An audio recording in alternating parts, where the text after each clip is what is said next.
Racing isn't easy, but experiencing it is. iRacing puts you in the driver's seat with the industry's leading sim racing game. Drive on laser scan replicas of the greatest racing circuits from around the world. Go head-to-head against other drivers chosen by skill-based matchmaking to ensure competitive racing at every level. Compete across all your favorite series. In officially licensed cars, engineered to deliver the most accurate driving experience possible.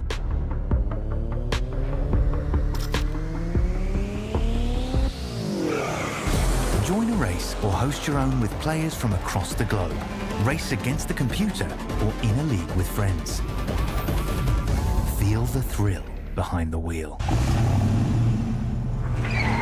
Visit iRacing.com.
Screaming, tires bleeding, virtual cubes, the motor's breathing, engine thunder from down under, piston fire, turn asunder, put your name in lights.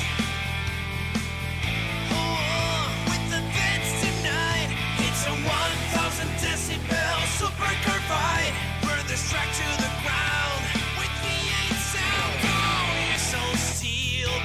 Racing's real, pedal down every pass you feel, step right up and place your bets.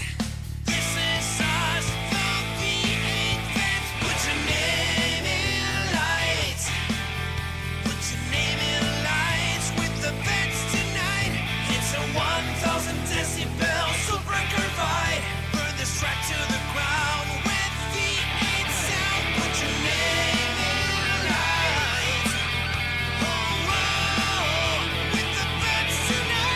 It's a 1,000 decibel supercar fight, burn this track to the ground with V8 sound, burn this track to the ground. Come on now, put your name in lights.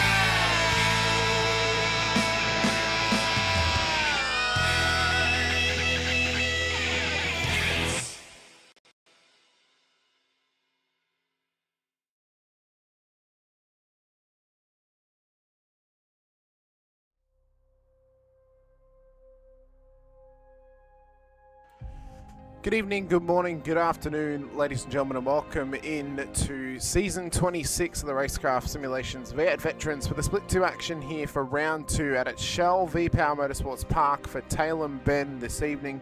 Hamish Munro here with you alongside Brett Fisher once again. Before we get into our regular proceedings this evening, I just want to give a big shout out and thoughts and prayers and love and what have you to those who are currently being affected in my home state here of Victoria and Brett's former home state of Victoria by the ravaging bushfires we are having currently here in the state. A lot of people have been mishomed or unhomed, or they've had to move. There's one person who's been confirmed to have been lost already and 3 who are missing at the moment as well and are unaccounted for. So we just want to give a massive shout out to the Victorian CFA service as well as those rural firefighters from New South Wales who've come down to help out with this massive disaster that's currently happening here in Victoria. And we hope everyone's able to stay safe out there as well and get back to normality fairly quickly. But Brett, we come into tonight, round 2 at the Bend. We've been away for a little while through Christmas and New Year's, and now into the start of, well rested, for season 26 at the start of 2026. 2 years in a row we've had the year number line up with the season number as well. And after this season, I don't think it'll even happen again. This is the crossover point. I don't think we'd ever have it happen again. So pretty rare this is going to happen now.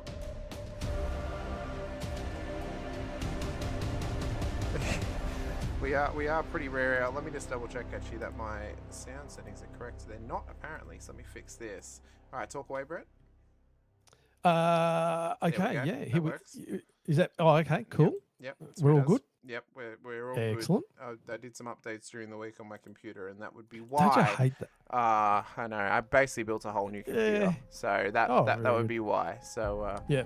So yeah, but it's crazy, isn't it? Like all that sort of stuff. It's hard to get everything all sorted again. You go, everything sort of all the way you like it. You update something or whatever, or you get a new computer, or a laptop, or whatever it might be, or you have to reinstall iRacing or whatever it is, or reinstall some new hardware, and it's just a battle to get it all right, back to where you're feeling comfortable and confident with it again. It is indeed.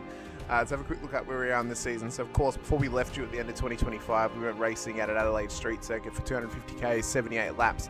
It was Stephen Grumley who took the win on that evening to a double podium effect with 266 sim racing of Phil Manuel and Damon Fisher as well. We come into tonight for our second Australian round of the season. Our final time will be here in Australia for this season out at, as I said, Shell V-Power Motorsports Park. 200k tonight, 41 laps. Before we head over to the US next week out at Watkins Glen for the Cup circuit as well. And having a quick look at the current point standings, as I said, Steve Grumley leads the championship moment, 185 points to Phil Manuel and Damon Fisher, with Shane Randall and Stephen Kokoschke inside of the top 5. Multiple drivers last week not scoring points, only 2 of them in Scott Van Loon and Bruce Tannick actually going into the negatives after round 1. That's 2 seasons in a row that's happened to Bruce Tannick now, so he's starting off on the back foot very early on in this season. But there's still opportunity for drivers to make a rise up the order, and opportunity for them to maintain their position as well. Like yourself, Brett, currently in 10th in the championship. Woo! I don't know how you pulled that off. Something's happened. I don't know either. Look, I mean, it's a fast bunch of drivers out there, and that's probably higher than I expected at the moment. Like, I sort of consider myself probably a mid-packer, somewhere around that sort of 20th to 15th, but hey, I'll take it any day of the week. Well, let's have a quick look as well at our track map. Oh, not that one. That's not what I wanted to get rid of. I wanted to get rid of this one here. Let's have a quick look at our track map here tonight out at Shell V-Power Motorsports Park. Tail and Bend, a couple of hours southeast of Adelaide, of course, so we're not too far away from where we went racing at the end of last year. And as we traverse our way on in, of course, the full circuit here at Tail and Bend is the second longest permanent racing circuit in the entire world. But the international circuit's just that little bit shorter. As we have a quick look at the layout, it was opened back in 2019. It's one of the newest racing facilities in the world that would be classified as A1 grade, 4.9 Ks, 3 miles in the old language, 18 turns. It's very easy to get your way lost around here, as it all starts on the main straight and up towards turn 1. It's an early passing opportunity, but one that can be contested through 2, 3, and even through 4 and 5, and down towards turn 6. We'll often see drivers going too wide through this first section, but we'll also often see some chaos happening through turn 1, through the exit of 3, and onto the entry at turn 6, where drivers can get just a little bit out of shape, and often at times make some contact down there. Oh yeah, everyone just piles in there. Yeah, it's almost like a second turn 1, isn't it? You just get that sort of long straight, and it's a fairly hard left-hander, almost a hairpin, and a lot of people sort of looking at maybe an opportunity to pass, and things just going off left, right, center. Well, then it's the run around the long quad right-handers of 7, 8, 9, and 10, and again, you'll often see drivers running too wide through here. Again, easy to defend. An inside run if you're able to just hang it out on the outside up towards turn 11 and 12, and then down past a little nipple where the full circuit would meet this international layout, down towards turn 13, in towards the hard braking zone of 14. Good passing opportunity once again through 15 and 16. Turn 17, good passing opportunity, but also a good opportunity to make a mistake and end up in the sand trap on the outside of the circuit. Then a run around the final turn at turn 18 gets you back onto the main straight. Pit entry is going to be absolute chaos tonight. It's a very short run to the entry. It's a 40km/h pit lane speed, so it's a big drop for such a short run into pit lane. So speeding in pit penalties, unsafe entries could happen all throughout. And the pit exit as well is one where you've got to try and get up to pace, and drivers who are coming down the straight have got to be cautious and careful of cars exiting pit lane, because they will come out right onto the racing line. If we get safety cars tonight, turn 17 is going to be the one you go for if you want to try and get the restart perfected. It's the hardest corner the drivers can try and contest, especially with such a fast run down towards turn 1. Yeah, and just coming on to getting into the pits is going to be one to watch this afternoon. I did see some other series racing, and I tell you what, a lot of people had a lot of problems trying to get off that racing line, because it sort of tends to sort of carry over to the entry of the pit lane, and quite often, there's quite a few little events I've seen over the past few days where people are getting quite tangled up there. Well, as we come out of the little pre-show portion, we get into qualifying as drivers are just beginning to get themselves prepared for their solo qualifying laps here tonight as well. It's going to be a very interesting night for some. Damon Fisher, we know that he's got some wicked pace in this car. Proved it last time out at Adelaide. He's got good pace coming into tonight as well. He's got to try and put some good laps together if he wants to get this car at the front end of town. He'd be looking for probably a mid-152 to try and get the pole here tonight, Brett. But Damon's got some work to do if he wants to get this car at the top end of town. And I tell you what, all those boys at 266 are plugging away hard. They are becoming a very big force to be reckoned with. They have got some presence on track, and their drivers are making it all happen. Yeah, they're definitely people to watch as the series goes on. We're also going to keep an eye on this man right here, Alex Kiddis, as well. We know he's got some great pace in this car. A couple of pole positions last season. Never took a win, though, across season 25. He'll be hoping that he can try and maximise here tonight as well and get his car at the top end of town a bit later on too. And we'll have to wait and see if he can pull that off. There is a car out there, or two cars out there, I know, with pit lane starts. Bruce Tannick and Halil Cesar for getting to their licence points threshold coming here tonight, so they'll have to start from pit lane, so they're not taking part in qualifying at this current point in time. I'll be interested to see how a couple of drivers do tonight, including this man, Gary Buckland, Alex's teammate of Old Mate and Sons. We know that Gary's got some good pace. He could be one to keep an eye on tonight, maybe for a sneaky top 5, possibly even a podium. Oh, definitely coming down from split 1. Definitely a driver to watch. Yeah. And especially sort of one of those things that if they don't qualify well, you've got to watch them coming through the pack. So any of these, top probably 15 drivers or so, if they don't sort of qualify all that well, there's going to be a lot of pressure on early, I would assume, to move through the pack. I think they definitely will. And I think some drivers are going to have to just try and take some threshold with themselves, try and push on and try and get themselves to the top of town. We know Chad Varga's got some good pace, new liveries on these Angry Birds racing cars, of course, this season, running with the white base now onto these cars. It does look pretty good. There's also a new livery on board the EWT machines of Brett Taylor, Matt Stoyles and Scott Weston as well. A little bit more green on them. The whites changed a little bit too. Oh, yeah. It's a nice fresh look for this team coming into 2026. The same can be said as well for the car just behind him for Accelerate Sim Racing in Mick Clifton.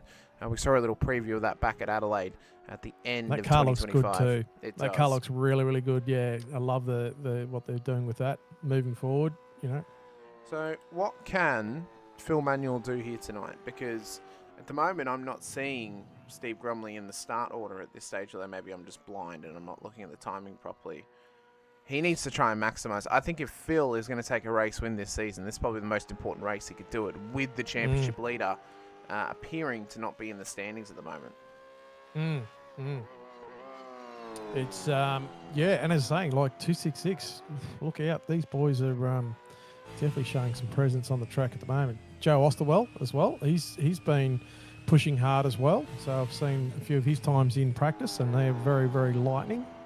Well, first few times are going to start to come in here from qualifying. Brett Horsell looks to be one of the first to set a time as he goes to the top 154.375. But Brett, you've just pipped him with a 53.292. And then the time's starting to get filled in. Scott McKenzie goes to P2 now. Chris Blanchard into P3. Alex Kiddis to the top, who just pipped Michael Jones to it, a 52.8 from Kiddis.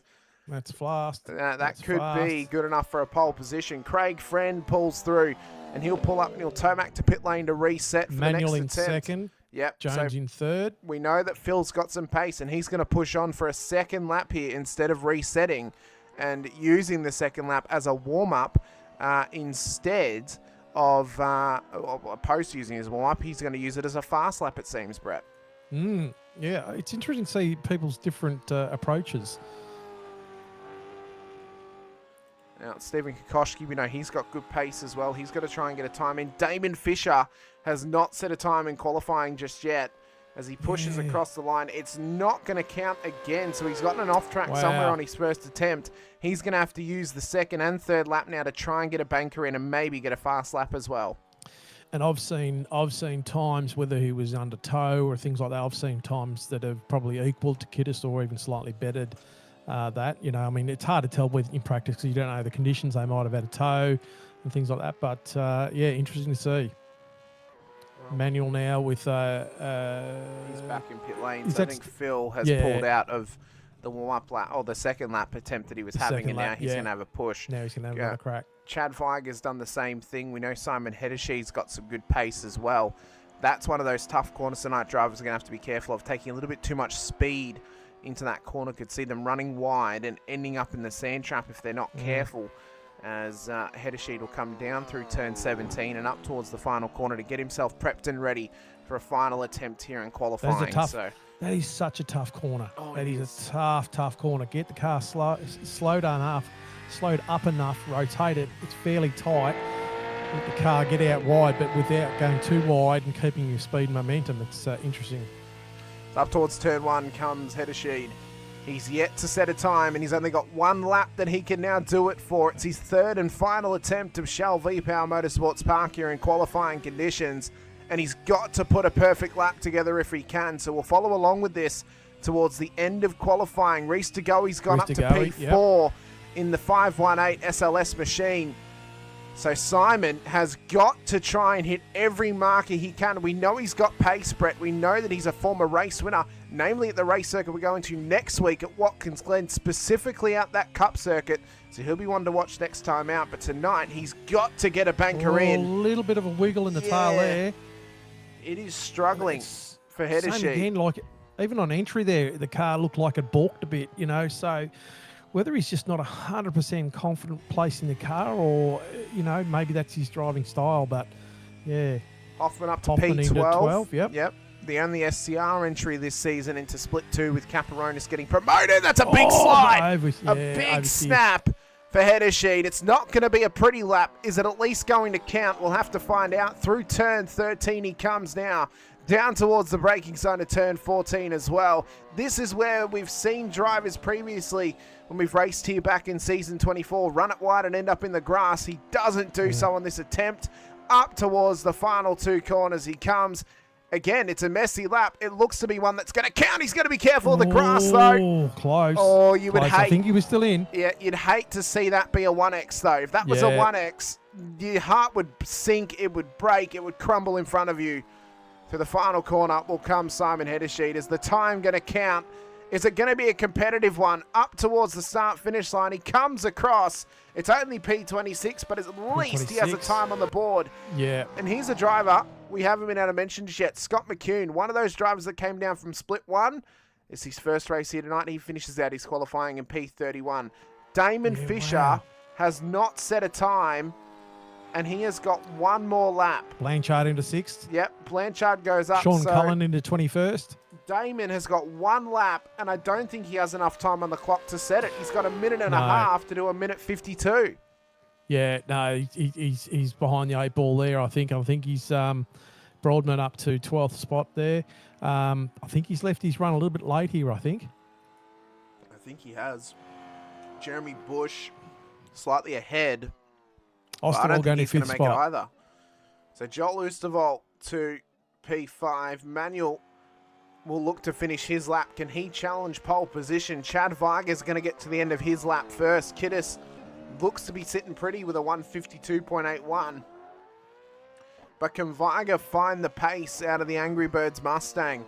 Jones goes to P2 with a 152.84. So Yeah, that's a good last minute time, that is. this is going to be a We go gain for Weiger. Weiger. It Oh, is there he goes, 52.8. Yeah. Pole nice. position for Chad Weiger. What has Manuel got in his back pocket?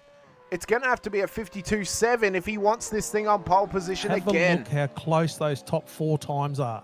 That is just unbelievable. Between all three of them, it is 8 thousandths of a second. Yeah. 8 hundredths of a That second. is It's tiny. super, super close. Oh, Buck no, on he's the balked P5. it. Manuel's Buck pulled on out. P5, yeah. So that's it.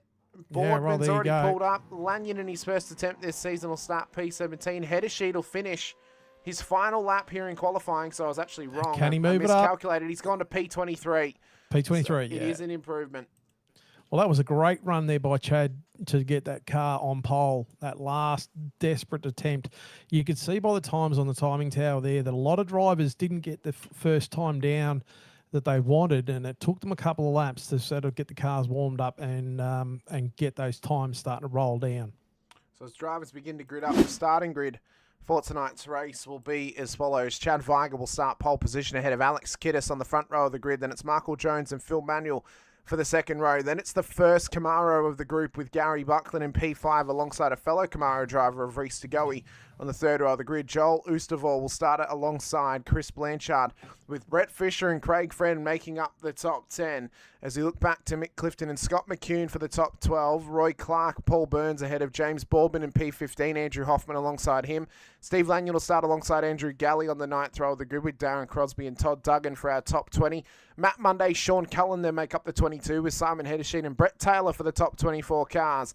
Derek Lovegrove, Ron Allen will start ahead of Peter Latham and Brett Horsell with Michael Quain and Scott Weston for our top 30. Scott McCune, it was Scott McKenzie before. Scott McCune will start alongside Stephen Kokoschke with Bruce Tannock and Brenton O'Brien, our race controller, back there. So Kokoschke was actually the last car to set a lap time in qualifying. Tannock will start from pit lane. Bush, Martin.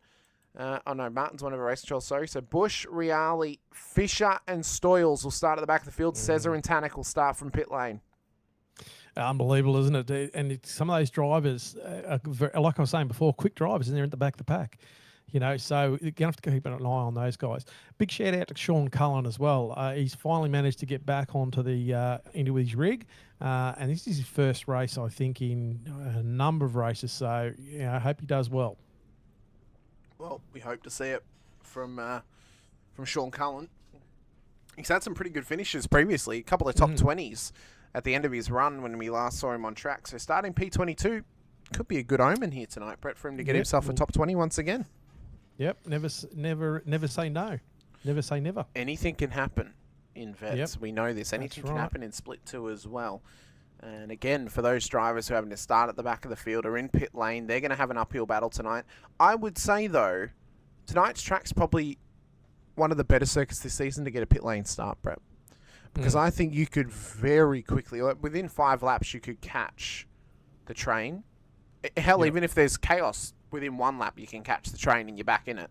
And you're fighting for position once again. But again, having a fight from P39 forward is going to be really difficult for those drivers at the back end of town. And they're both fast in Tannock and Cesar. Of course, Cesar, a former champion. Tannock, a former race winner multiple times over. Both of them are going to have pressure tonight, and they're going to have to fight their way forward if they can. I think the other lucky part is too, there's probably one of the tracks that you've probably got about 2 or 3 opportunities of passing if you can, and you can set them up a bit, and things like that. So, where, last week, or last race, the first race at Adelaide, incredibly hard. Chad Weiger, has missed the start. The Pulsar has not made it to the grid. So Kiddis and Jones are the real front rowers are underway. Green flag at Tailem Bend as we get underway and rocketing up towards turn 1 for the first time. Oh, this is a lot wide. It is a lot wide. Side by side. Staggered 4 wide up towards turn 1. Can they keep themselves nice and clear and clean. So Alex Kiddis out front at the moment, Manuel in second. Couple of cars side by side back there further in the pack. Blanchard slowly moving up. Scott McKenzie slowly, he got shuffled a little bit there. Osterwald down 3 positions after that start, after the first couple of turns. Yeah, header sheet's been put under pressure as well. There's already a couple of moves in the background. Roy Clark trying to go up the inside at turn 6. Oh, Andrew Gully as well on the inside of header sheet. Yep. So there's a couple of moves trying to be made as they run up the hill towards the long right-hander. Oh. Kiddis, though, great start. Manuel's gone with him at the moment as we run up towards turn 11 and 12. There's been big contact back there. I think Matt Monday's off the road. I think Matt Monday is off the road. He is off the road. Yeah. Way wide. Oh, that's a rejoin. That was almost a, yeah, That's wow. a rejoin right in front of Halil Cesar, who had to start from pit lane. And that is not contact that he would have wanted to have been made. Got to get used to him having that car too. I sort of, I'm used to him seeing the his old paint work. But anyway, Oh, the so old- Kiddis out. The old pink and black attack. Yeah. Kiddis out in front now. I mean, we know Kiddis likes to sort of be out in front. I think that's like anyone's. But a little bit of a slide there, but he's managed to sort of still maintain that. He's got about a half a second gap on. No, sorry, say that again. No, he still has half a second gap on Manuel at the moment, so that's not a bad start. Of course, fastest lap of the race for Kiddis. First lap done and dusted at the moment. Phil Manuel P2, Jones, Buckland, Blanchard, Tagoe, Fisher, Friend, Clifton, Oosterwald. That is the top 10 at the moment as they run their way forward. So Viger and Stoyles have both missed the race start. Your heart has to break for Chad Viger. Wow. Missing it Have a after look. getting a pole position here tonight with an incredible lap time. Have a look at that tree. There is only one guy that is 1.5 seconds out of the 33 cars on the track at the moment. There's only 1.5 seconds separating one driver. Other than that, they're all with under under a second or half a second. That is incredible. Yeah, that's Andrew Hoffman, who's currently got Todd Duggan, new look on those Nova cars coming into 2026. Yeah, new So looking. we'll say the parlay of the wild card from Adelaide was just a layover until we got to the new year for Nova. But yeah, Todd on the heels now of Andrew Hoffman. Steve Lanyon in behind as well. This is like the old guard of Split 2. This is the season 16, season 15 old guard of Split 2. Running in the mid-pack at the moment. They've, of course, got Paul Burns up the road from them. Again, was around in Split 2 at that time. So was James Boardman as well. And then we got the new guard ahead of them as Scott McKenzie, Joel Oosterwald, Mick Clifton even as well. And then obviously, leading the way, Kiddis and Manuel and Michael Jones, P3. Guys who have got, less than 100 race starts next to their name. But they've got some wicked pace next to their name though as well. Well, and look at that. Emmanuel just closing that gap up slightly on Kiddis. And here we go. Bit of pressure here. McKeown. Yeah, McCune and Quain with Clark in behind them. Lovegrove as well. A little bit of mid-pack Clark having a battling here. big look. Oh, big lunge from good old Yeah. Crash Clark. Didn't get it up there, though. One of my No. favourite nicknames in the whole field. It just rolls off the tongue so nicely. Crash Clark. Fast lap of the race for Kiddis, a 1:53.49. Again, yeah. So he is setting the pace at the moment out in front. You see Jones there. We've got Clark and Fisher in pit lane. Yep, so That's Roy's in, really Fisher's early. in. I think Damon's trying to pull the strategy now of keep out of the pack because he knows that it's Yeah. hard to pass here. It's going to slow up the train. He is pulling Probably a that. good move. It is. I think so. I think so. It's going to keep him in Yeah, clear air, and now he can push on and just set fast laps. Some people were sort of saying how tyre wear was fairly high, but it was interesting to sort of see, 41 laps. So Damon's really got another, he's got another fairly decent split on tyres he's going to have to do. So it'll be interesting to see how the tyre wear goes there. Bush says moving up. I've seen him the last couple of laps make about 2 or 3 moves, so he's definitely coming up through the pack in P3 30 at the moment. He is rocketing this car forward right now. Yeah, on a man on a mission. He is a man on a mission. Started from pit lane to the season 24 Split 2 champion. And remembering last time we were here, he finished P2 on the road to Rob Crisdale. So He wants to go one better. He wants a race win at Tail and Bend if he can get it. But he has got to go from last to first if he wants that to happen in a 200k race. Tall order. It's a tall order in a 200-kilometre race. I mean, he may need a safety car to get him up the order. Yeah, but I mean, look, yeah, it's all possible. You've just got to head down, bum up, and away you go. You know, but he's Lanyon just getting past Duggan at the moment and back again. So that's obviously side by side there somewhere. Yeah, Duggan's also lost out to Galley, so I think he's been run a little bit wide down at 17. Stoyles finally joined the race, by the way. So is Chad Viger. So both of them are finally out there, but they're laps down. So this is a real struggle for those guys. Kokoschki in the pit lane as well. For an early pit stop. What happened there? Did they have packet loss or something like that? And maybe, yeah. That's unfortunate. That's really, really hard. Especially, getting yourself on pole and then having that happen, you'd do your head in. Well, we've got some big gainers thus far already. Scott Weston up 11 positions at the moment as Stoyles has just pulled up at the end of pit lane to let some cars through. You'll see he's a few laps down. So Weston and Cesar are the only two cars that are up double-digit positions at the moment. But I believe that if we actually look at the real gain of Cesar, because the race control was ahead of him, he's actually up 7 positions at this stage. So that's the real gain for Cesar right now as he continues to push on forward here. The end of this so out of the top, beginning of this race, Bush off the road down at 6, so it struggles at the back end. Joe Osterwell is the only driver out of the top 22 drivers to be down at the moment, down by 3 positions. So he's lost a little bit more on that start. So he's currently in 10th spot.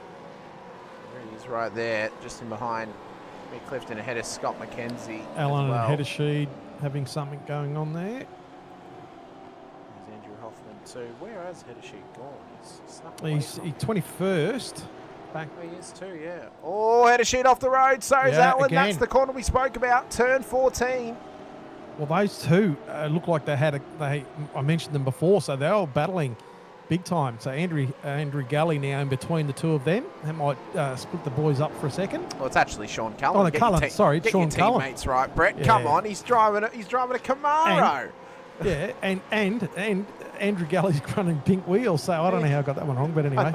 you made the cars as well, Brett. Yeah, I can get anything wrong. We have got Alex Kiddis in 3rd spot now. Yeah, something's happened there. Manuel and Jones. Yeah. I think they've just snuck on by. We missed that, but I mean, there's so much happening. A lot of action all across the circuit. So now the newer pole sitter in Kiddis has now dropped a couple of spots. Yeah, he's going to have to fight for his lunch today. But still, look actually, at that. Sorry, I was looking at the broadcast. I thought I saw Kiddis. It wasn't. It was Kokoschki catching the grass. That's my fault. Should be looking at the broadcast while Can we get it right? Hey, I'm allowed to make mistakes. You're not. That's true. But have a look. Still have a look at that. Up to 17 drivers, all within a second. Yeah. In lap 5. That's incredible.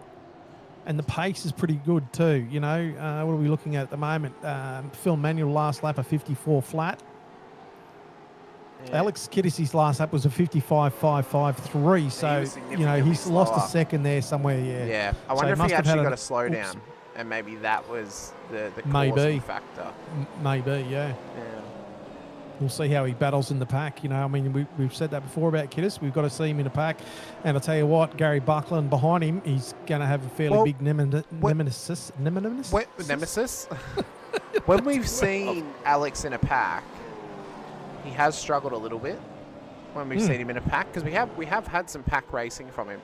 When he's out front, obviously, that's when he is at his safest and cleanest, because he's not really around anybody. So he's got wicked pace, but he struggles to battle his way through a little bit.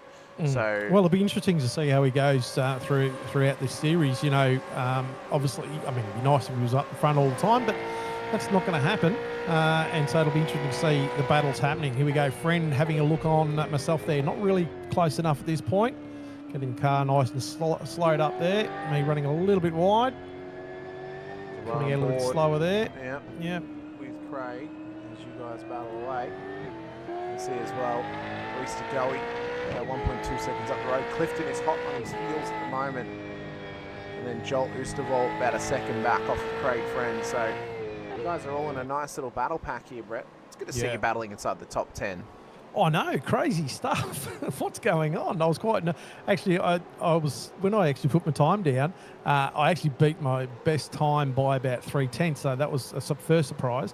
But being in the top 10, I thought I was going to drop down, as later the qualifying went on, but that didn't happen. Pete Latham, here he is. Oh, he was going for a big dive then on Cesar. He couldn't quite get it though. At this point, I'd say for Pete though. You just tuck him behind Halil, follow him along. Yeah. Let him drag you up to Derek Lovegrove.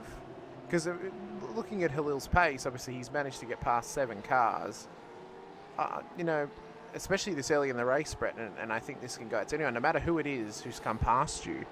If they've got a significant pace discrepancy above you, just tuck him behind them. Let him go. Tuck him behind them. Let them drag you forward. It is going to help you in the long run. Their battle's not with you. Your battle's not with them.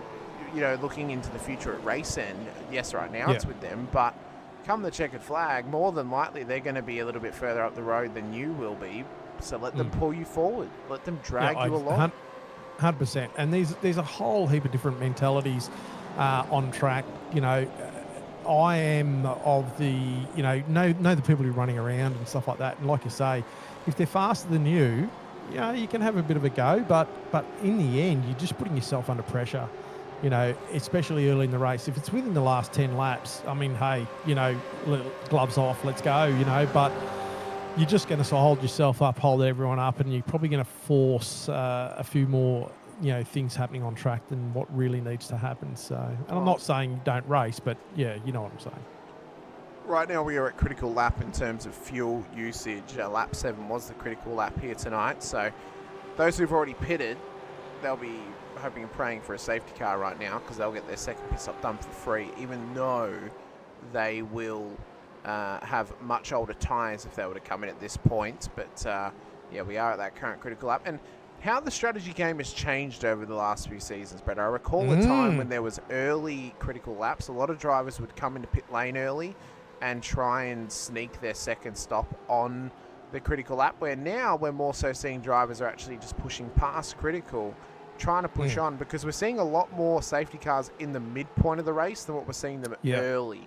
Aside from, lap 1 or lap 2 safety cars, it never really comes around the critical lap. It's actually quite rare that we get that now.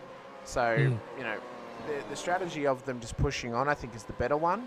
And keeping your car at a pit lane, more times than you need to, that's always going to help you as well. Well, it also comes down to the balance too. If you've got a track that is really high tyre wear, and you're in pits early, it's going to be very big tyre management, to get another set of tyres to last, sort of thing. Where if you run the laps out a bit, you're going to take that pressure off. But there's pluses and minuses all up and down the field. So Kittis now dropping off the back of Jones. He's about 1.3 seconds off the back of Jones. So his pace is probably not there unless he's probably just feeling a bit of pressure from Buckland at the moment. Buckland's within 0.3, 0.4. Why would he? He's his teammate. I mean, Buckland is Alex's teammate. Why should he be feeling pressure from him? Well, the thing is, I mean, if Buckland's feeling he's a bit faster, that's the only thing I'm thinking. Well, I mean, we'll see. We'll see what the times sort of say. If those times get down to within 0.2, 0.3 consistently, I'd say that he's sort of hunting to see whether he needs to get past him or not. Well, but fair question. We'll see how this pans out. It's also very weird seeing Gary Buckland not in a Ford, being he is such a big Ford fan. I need Gary to answer that question. Why has he gone for the Camaro over the Mustang? Being that he became synonymous in Split 2 driving a Mustang, and it's getting me very lucid at the moment. Maybe he just likes that big mirror in the. Maybe he does. Maybe he does. Again, by the way, another pass done by Halil says at this point he is just picking them apart here, trying to come from the back of the field. So. Gary Buckland just saying, focus forward. Don't worry about him. Focus forward. And that is the most Gary Buckland statement I think I've ever heard in my life, because it's how Gary drives. Don't worry about the person behind you. Focus forward. Yeah, and that's the benefits of being in a team too. You're on comms with each other. You can say, "Don't stress. I'm here. You just run your race. I know you're quick enough." And then also the other thing is if you find that they're dropping off time, and you might turn around. Here we go, some pit stops. You might go, "Okay, I might need to pass you. Pardon me, I'm being held up a bit." Oh, a little bit of action going on track here. Sean Cullen under fire. He is. I think he might have a slowdown because he is getting swamped. Oh, pits, here we go. Yep, Oh. Quain, Cullen are in. Oosterwald, McKenzie are in as well. Quain just a bit of a lock-up on the entry to pit. So they're into pit lane now. So now Scott McCune's going to start to get put under pressure here by the Watton mechanical entry of Cesar. They've got Horsell and Header Sheet up the road from them as well. So there's starting to get a little bit feisty and fiery in the midfield as they try and fight their way up towards a top 20 or a top 15. And Brett, you're under pressure right now from Craig Friend inside of the top 10. He has not left you alone. You've got a friend in him all along the last 9 laps. I just don't want a friend in me. He kept the pressure on big time throughout that first part, and I was actually quite happy to. I think I was running a decent amount of pace, and I wasn't feeling like I was holding up anybody. I was actually feeling quite all right there. So, but Friend definitely was showing the nose here and there. It was a great little battle to start off. But I think we also with 9 laps of 41. Manuel now getting under pressure from Jones. Jones within 0.2, 0.3. Well, as we can see, Jones is putting the pressure on Manuel. And the one thing that even Michael has admitted before, I spoke to him between seasons, and he knows that the one thing that's been holding him back is Manuel's in pit lane. The one thing that's been holding Michael Jones back has been his fuel strategies. That is the key, I think, to Michael Jones taking the next step this season. There's a heap of cars coming in, by the way. Clifton, Burns, Crosby, Hoffman, and Lanyon are all in to pit lane now. So quite a few cars are jumping in here. Lap 10 of 41. As more and more drivers are continuing on. They can get roughly 12 to 13 laps, depending on the fuel usage here tonight, out of the initial tank load of 50 litres. So it's a very short yet early run into pit lane for some of them out there. So we saw drivers coming on the last lap previously and the lap before as well. So that's starting to sort of spread this field out a little bit. It'll be interesting to see how much of a shuffle has happened once we get normalised again. And now we know as well, if there is a safety car, at least half of the field have already done their first CPS tonight. So they'll be able to get their second done out of the way. But again, if it's this early in the race, prior to those front runners coming in, it's going to be a long way to go on tyres. 30 or so laps, so 15. Oh no, well 30 laps on tyres. Yeah, that's a fairly heavy. Now, Damien's showing he's done 2 pit stops. Oh no. No, because no. The first one is Bruce Tannick, but he did a pit lane start, so. Yeah, that's why that would be counting as 2 at the moment. Yeah. Cesar is trying to put all sorts of pressure here on Scott McCune as they come through the back end section of the circuit. And just trying to push on at this stage. It's been a wondrous start to the season already. Adelaide turned it up for us a few weeks ago for round 1. Certainly did. As Ron Allen is off the road just up here. Ron Allen is off the road. That car's not moving, Brett. That car is not moving. I don't hear any there is nothing coming out noises of it. Either. There is nothing coming out of that car. You're straight into pit lane. Yep. So Brett is in. Cesar has finally got the move done on McCune. Galley's in. Duggan's in. This could be a safety car with where Ron Allen is on the circuit. So the front few have just missed the ball. Taylor has stayed out to push on for another lap. Are these guys going to come into pit lane? Cesar's in. McCune's in. Reale's in. So is Peter Latham. Yeah. Here we go. And the safety car is out there. So first safety car in 2026 here in Split 2. Well, we got to lap 11 before the safety car came out. But now we've got to watch for those drivers who've already pitted. So Phil Manuel has got a free kick here. He comes in. So this is the true race leader of the event because he's taken his second pit stop now in this race. Now, who else is going to opt to take their second pit as well? This will be interesting. Oh, they're all going to. They're all going to take their Yeah. second because they're getting it for free. Damon Fisher stayed out, so he's going to take track position. I think he has to at this stage. Yeah. He's got to get the track position because he pitted on lap 2. He does not want to have old tyres. Oh, there goes the internet demons once again of Damon Fisher. Don't worry about your tyres, Damon. Yeah. Worry about that Skynet. I wonder whether, his internet blinking out actually saves him tyres. I wonder. Maybe he gets You know what I free mean? tyres if he blinks in and out. So we got to Well, watch. technically Technically they now. weren't touching the track. That's right. Got to watch now for the front runners to come into pit lane. They've been able to push on for another lap, so they're all going to come in. Let's watch pit lane line up once again. With a few. Yeah, there was a bit of a there was a bit of a hold up on the behind the safety car too. It was sort of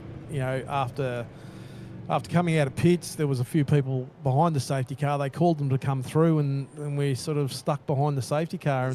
This moment right here. Yeah, and then there was confusion about who was going past, and Well, I think Scott McKenzie's just given up positions there because he's pulled in behind the safety car when you guys have been called past. So that's not such an interesting moment for him. So pit lane's lining up once again. Jeremy Bush is exiting pit road now. And we'll see who drops first out of these previous front runners. Now, again, all these guys are going to need another stop. It's James Boardman who's dropped first. So he's into the fast lane, taking a slightly shorter stop, it seems. He's going to come out in the lead. So Borsman, as he's colloquially known, is going to come out of pit lane in the race lead. But he does need a second stop to get home tonight. Could be good to get track position. Could work out for him.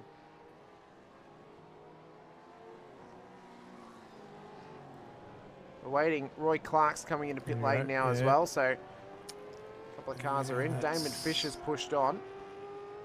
Is he going to come in this time? No, he's not. So no, he's not. He is committing to it. Definitely track position he's gone for there. Be interesting how this plays out now, Brett, because the back end of the field have had their second stops, but they're in the mid. They're at the back, so they've got to try and fight their way through. Where the front runners have now taken one stop. I think if there can be a long green here for these front runners, this could reverse it for them, especially if those guys further back, like Manuel, Oosterwald, get hung up. Yeah, Lanyon, they all get hung up and hung out to dry in that midfield, trying to fight their way forward. So, not necessarily such a bad thought from Damon to take the track position there. That could play out well for him. Yeah, and definitely got pace too. So, although he's in 10th spot, so he's going to be around some other fast drivers as well. So it'll be interesting to see whether he manages to push a bit further forward, or he's sort of just going to be stuck in that mid sort of the top 10. But I mean, for him, obviously not qualifying or not getting qualifying time down, that's great to be in that position. But as you say, there's plenty of people with 2 stops under their belt already. If we look at the pit stops here. So the first Phil Manuel is the first of the, if that's correct. Yeah, technically he is, because Halil says it started from pit lane. Yes, so that's right, yeah. We need to wait for Halil to be saying he's done 3 stops for his CPSs to count tonight. So same for Bruce Tannick at the moment. So must say too, a big field out there tonight too. It was actually quite a big field on track. So we now wait to get restarted once again. 12 laps. How's 41. How's that sound been going for you, Brett? Good. Yeah, no, it's good. No, it's been good. That is fine then. So James Boardman will restart us once again when the safety car comes into pit lane. I believe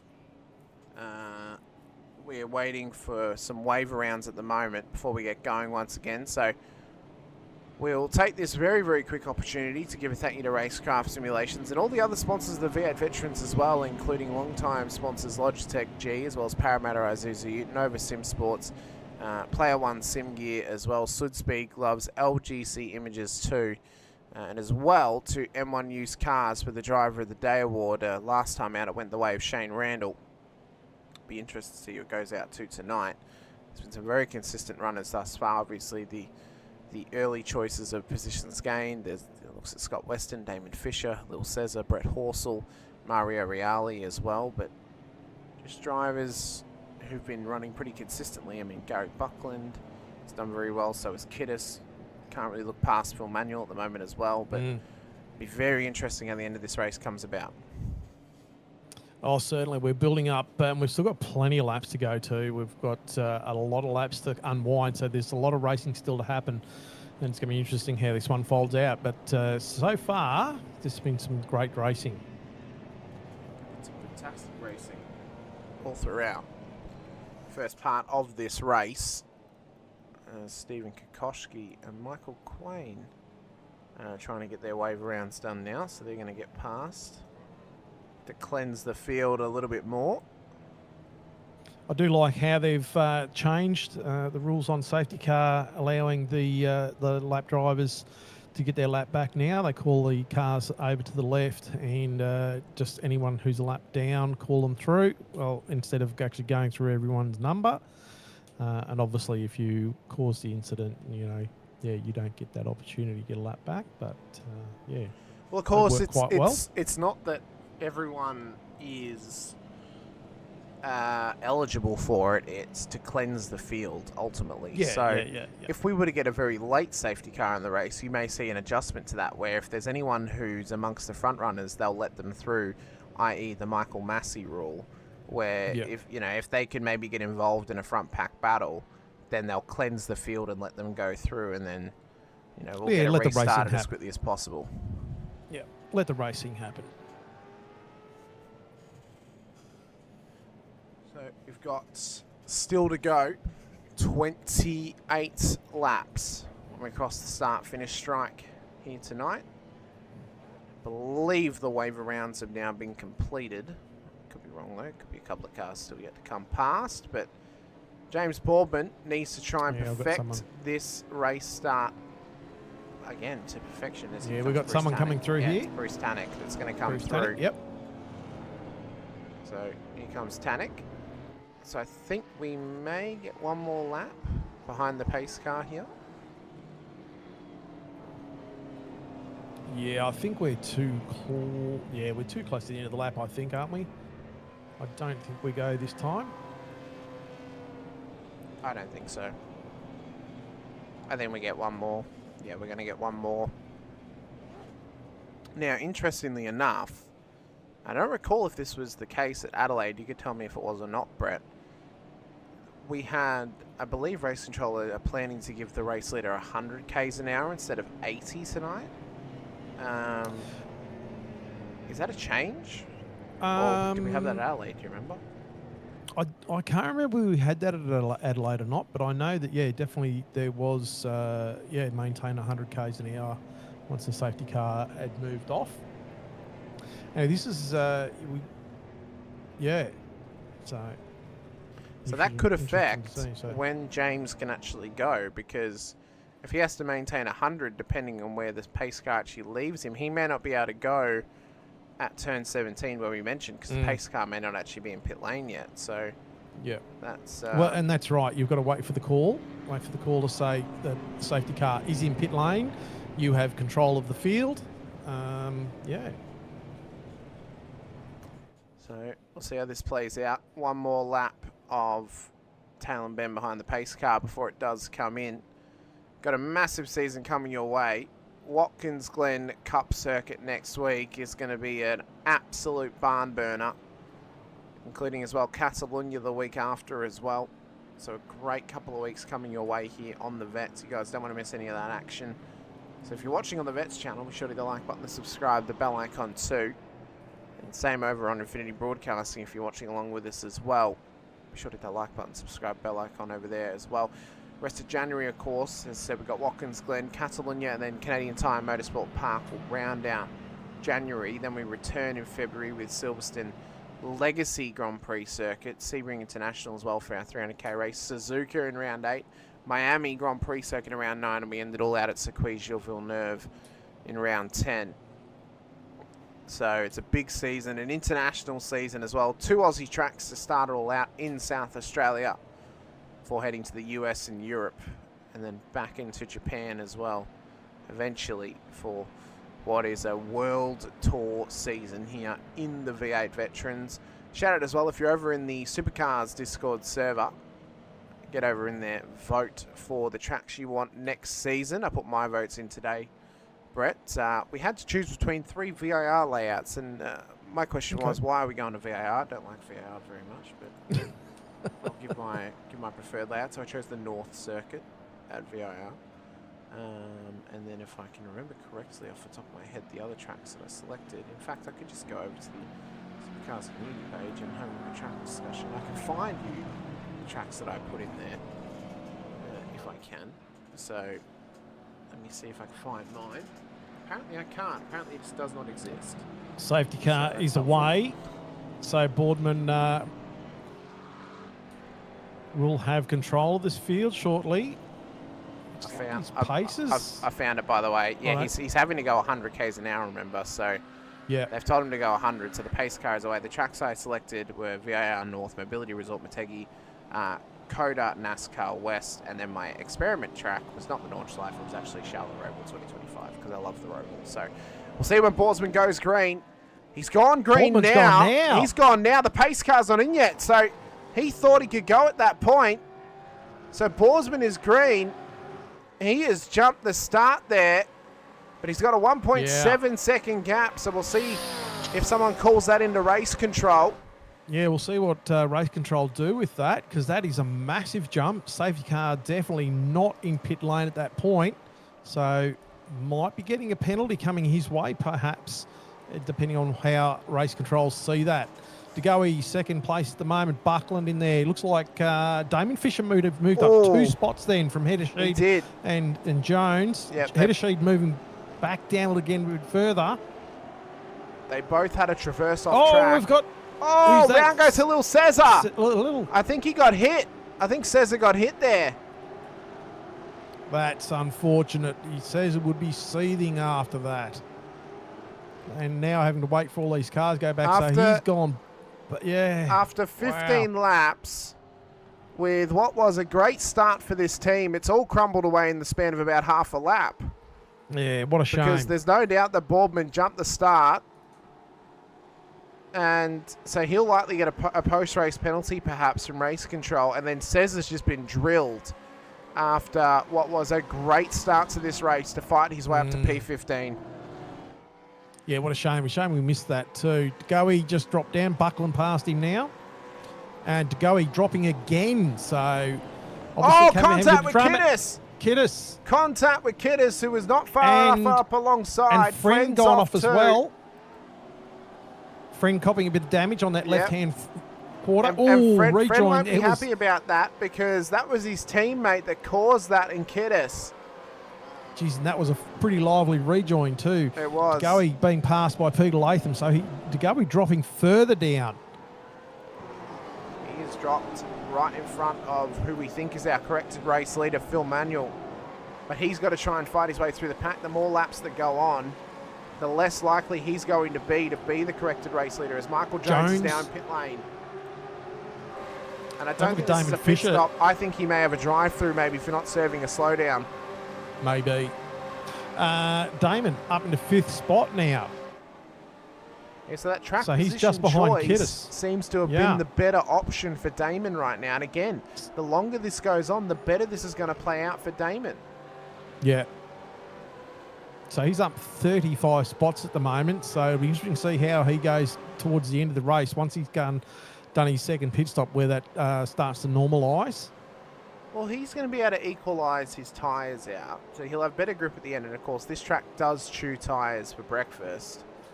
So this is going to... I think this could play out well for Damon tonight. We'll have to see. Yeah. Todd Duggan as well, up 13 into the top 10. So this is... Scotty Weston just in front of you, up 24. I mean, Damon Fisher up 35 technically as well.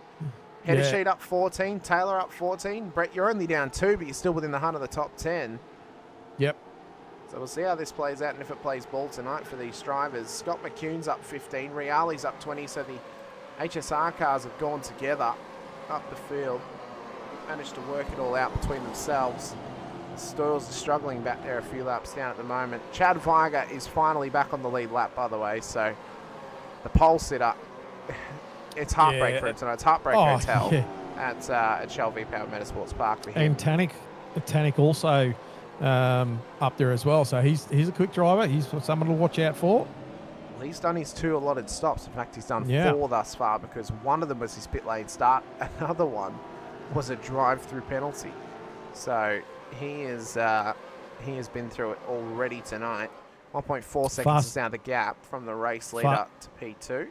Fastest lap of the race by Kiddis of 53.355. He's found his pace again. Maybe he just needs to chase Gary instead of being in front of Gary. Maybe that's the... Well, that's the thing. It's funny, you know, like I was going to say that before. Brett Horsell and Mick Clifton, something going on there. They're swapping spots for a second. They are. And I think Mick before was actually the car behind. Oh, Andrew Galley looking at... He is looking at it. Andrew Galley having a look at Horsell. Andrew wants a crack here on Brett Horsell if he can. Currently winning the Battle of the Bretts tonight is Brett Taylor. And we'll check in with that championship every 3 rounds or so before we get to the finale at round 10.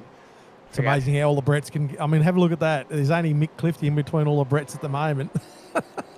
He's separate. And if Mick gets a penalty, because I think he was the one that actually made contact with Halil. If Mick gets a penalty, the 3 of you are going to be together. Yeah, it's on for young and old again. I reckon you're wording up Andrew right now. No, just stay behind Brett. Stay behind him. Oh, Clifton's gone off the road. Clifton's run it wide. So now the Battle of the Bretts is on. The 3 of you are all together again. It's amazing how it plays out, isn't it? It is amazing how it plays out. On board with Brett Taylor. His best season last season in Split 2. Got himself his very first Vets podium out at the Red Bull Ring in one of our wet rounds last season. Brett Fisher on his heels at the moment. A flock of Bretts it is, David. A flock of Bretts. No, chase. It's a chase of Bretts. That's right. That is the official term. Yeah. The official term is a chase of Bretts. And look at it. I was chasing down Brett Taylor right there. Brett Taylor up 14 spots for EWT Racing.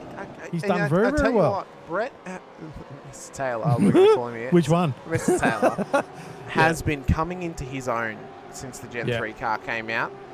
Slow progressions in the Gen 2 car. Got a couple of good performances in other leagues like SRW.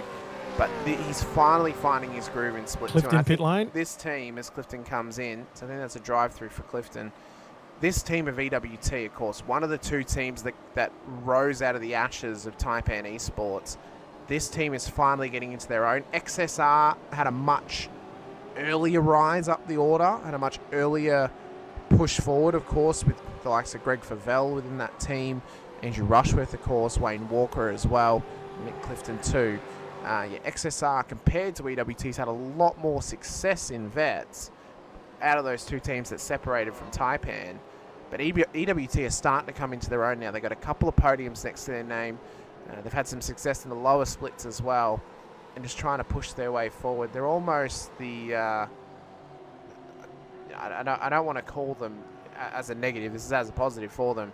They're almost the runt of the litter out of the 2. Sometimes the runt is the better choice though, because they're special. The underdog. They're underdog. The runt. You never discount them. I'll tell you that right now. That's right. Exactly right. They've got more grit.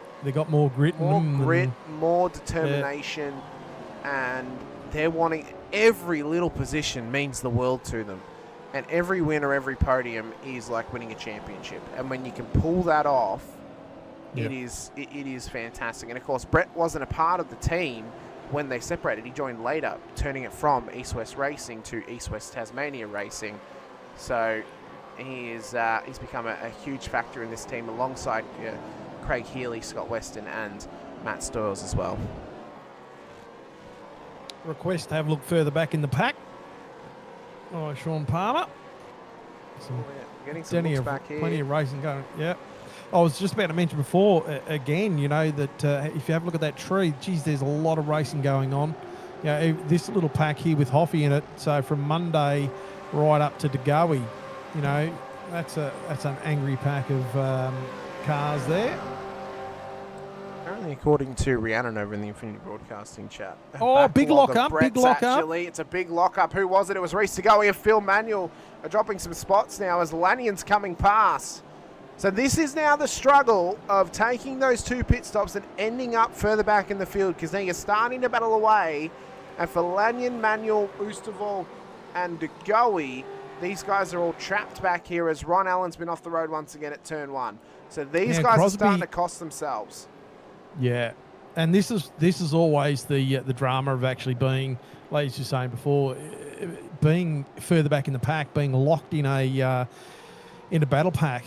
You know, you just can't stretch your legs and you can't get the pace out of the car you really, really like. You struggle to get past people, but that's when mistakes happen too. You know, you just make those little errors, make sometimes a little bit desperate, or lock a brake, or run a little bit wide, and that sort of opens up opportunity up for someone, you know, to go, oh, a little bit of a gap there, I might sneak in there, and all of a sudden all hell breaks loose. Well, Darren Crosby at the moment is sitting pretty here in P22. He's down 3 at the moment from where he started, but he's got some great pace on board this car. His pit time last time in was 21.076, so he's got some time to give back on his next pit stop when he does come in again. So got to pay the ferryman.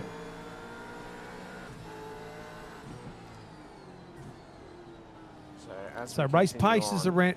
Sorry, Hamish. Race pace is around about that mid 54. So some being plus and minus of that, but about the 54s mids, and as we go further back, 55s. You can see as well this battle for the first place starting to heat up as Buckland, starting to catch Boardman here. I say Blanchard, he's in P3 at the moment. Scott Weston and Heddersheet are battling as well with Craig Friend a little bit further back inside the 10. Here comes Buckland round the outside of Boardman into the inside of turn 6. And up the inside he goes. And Buckland into the race lead. It's a fairly decent move there from Gary as he now leads the way. Weston and Heddersheet continue their battle too. Battle of the Bretts is on. Oh, it is. It is. It baffles me how the Bretts come together so far. You know, the last race and this race, you know, we've all been together, so it's quite interesting. Battle of the Scots is happening too. Scott McCune and Scott McKenzie. Yeah. The battle of the Scotty Max, if you will. Yeah. Inside of the midfield as well. Both like a bit of lime green apparently too. Apparently. Andrew Hoffman as well. Inside a battle here with Derek Lovegrove. Team Gully looking close to Horsell at the moment too. He's starting to threaten there. He's really starting to threaten is Andrew Galley on the heels of Brett Horsell. He's dropped back a touch, but he was right up within 0.2 of that car a couple of corners back. Scott McKeown also chasing up McKenzie behind him as well. So this is definitely a hotly contested. Look how close McEwen is. McEwen is right there on the back of Scott McKenzie. Battle as old as time in Australian and New Zealand racing. Battle of a Kiwi versus an Aussie. As Michael Quain. Oh my God, this is getting hairy down here. Quain, Tannick, and Cesar are all getting into it back here. Clark has got Kokoschki and Cullen on his heels. And Cullen, there was a big battle there for a couple of seconds. I've seen Cullen and Clark swapping left and right there. Here we go. Got an inside runner here. Yeah, Hoffman trying to go up the inside of Lovegrove. Couldn't quite hang it around the outside at 2, though. Monday getting tucked in behind there. Just waiting for the spoils of war. Sometimes that's all you got to wait for is the spoils of war. Sometimes that is correct. Right on board with Matt Monday in behind Andrew Hoffman at this stage. Both these guys have done their second pit stops. Lovegrove still needs another one. And I suppose this thing comes back. On Monday. This thing comes back to a little bit of strategy thought as well, Brett. I mean, Derek hasn't done his second stop. Both these guys have. Is it worth Derek defending so hard, or should he let them by and just follow them along? Yeah, I mean, it depends, really, doesn't it? I mean, I think if you can feel that the driver behind you was really pushing, your back bumper, you may sort of take that choice. But if you've got a bit of breathing room like he has now, there's just, say, hey, you know, I'll be here. This is where I'm going to be. If you can carry pace with them, might as Yeah. well stick with them and try and push on at this point in time. Steve Lanyon just getting past Pete Latham. He is really starting to rock his way up the field, is Mr. Lanyon. One race last season, one to forget out of Belle Isle for him. Alex Kiddis is in the pit lane. Yep. So is this an And early stop or is this a Fisher penalty on for the back. Kiddis? Because Yeah, who knows? we saw that contact earlier on with Reese Tagoe, and we suspected that there may be a drive-through coming the way of the old mate and sons driver, and I think this may be a drive-through. Because Right. the amount of fuel that he took on his last stop, I don't think there'd be any point coming into pit lane at this point in time. You might as well push on. It is indeed a drive-through. So Kiddis will leave pit lane in behind Ron Allen. There's a bit of traffic coming their way. So there's a darts past them, so a couple of cars are going to get by. We continue on. McEwen still on the back of Mackenzie, and myself on the back of Taylor as well. And then we've got further down Osterwell. Oh, on the Scott back of McEwen. Goey. Yep. Scotty Rankin will be wincing right now seeing McEwen battling away.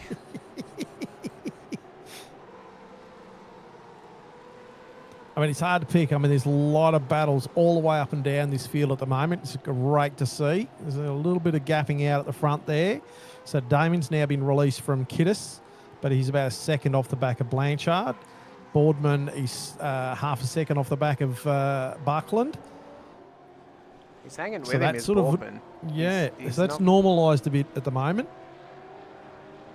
It has indeed. And this can still work out well for Boardman here. He's not been called in the pit lane by race control for his jump start. I think he is going to get given a post-race penalty for that moment.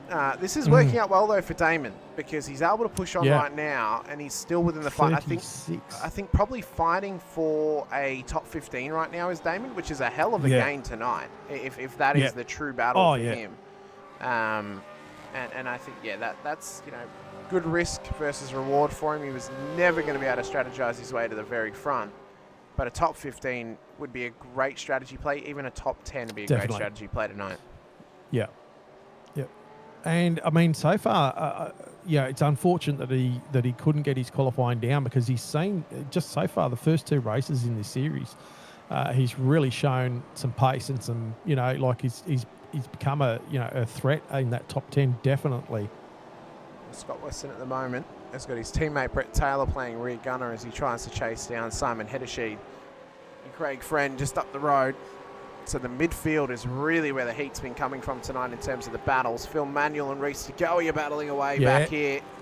And of course, it's swapped back again. the heartbreak for and now Manuel's, Tagoe, who was up the order earlier on and got turned around by Kiddis. So he's now going to try and pick up the pieces of a crumbled crown in front of him. Especially with a second pit stop still to come for Tagoe. That's probably nail in the coffin stuff for his race in terms of a top end Lovegrove and finish Hoffman tonight. just swapping there. Lovegrove and Hoffman having a bit of a battle. Around the outside went Hoffy. That's a great move from Hoffman. I think there's that battle's been going on for a couple of laps. I've been watching those times. So now Hoffman is released to try and chase down Paul Burns. Again, another of the old guard, former Split 1 driver, similarly to Hoffman. Neither of them have ever won the championship here in Split 2.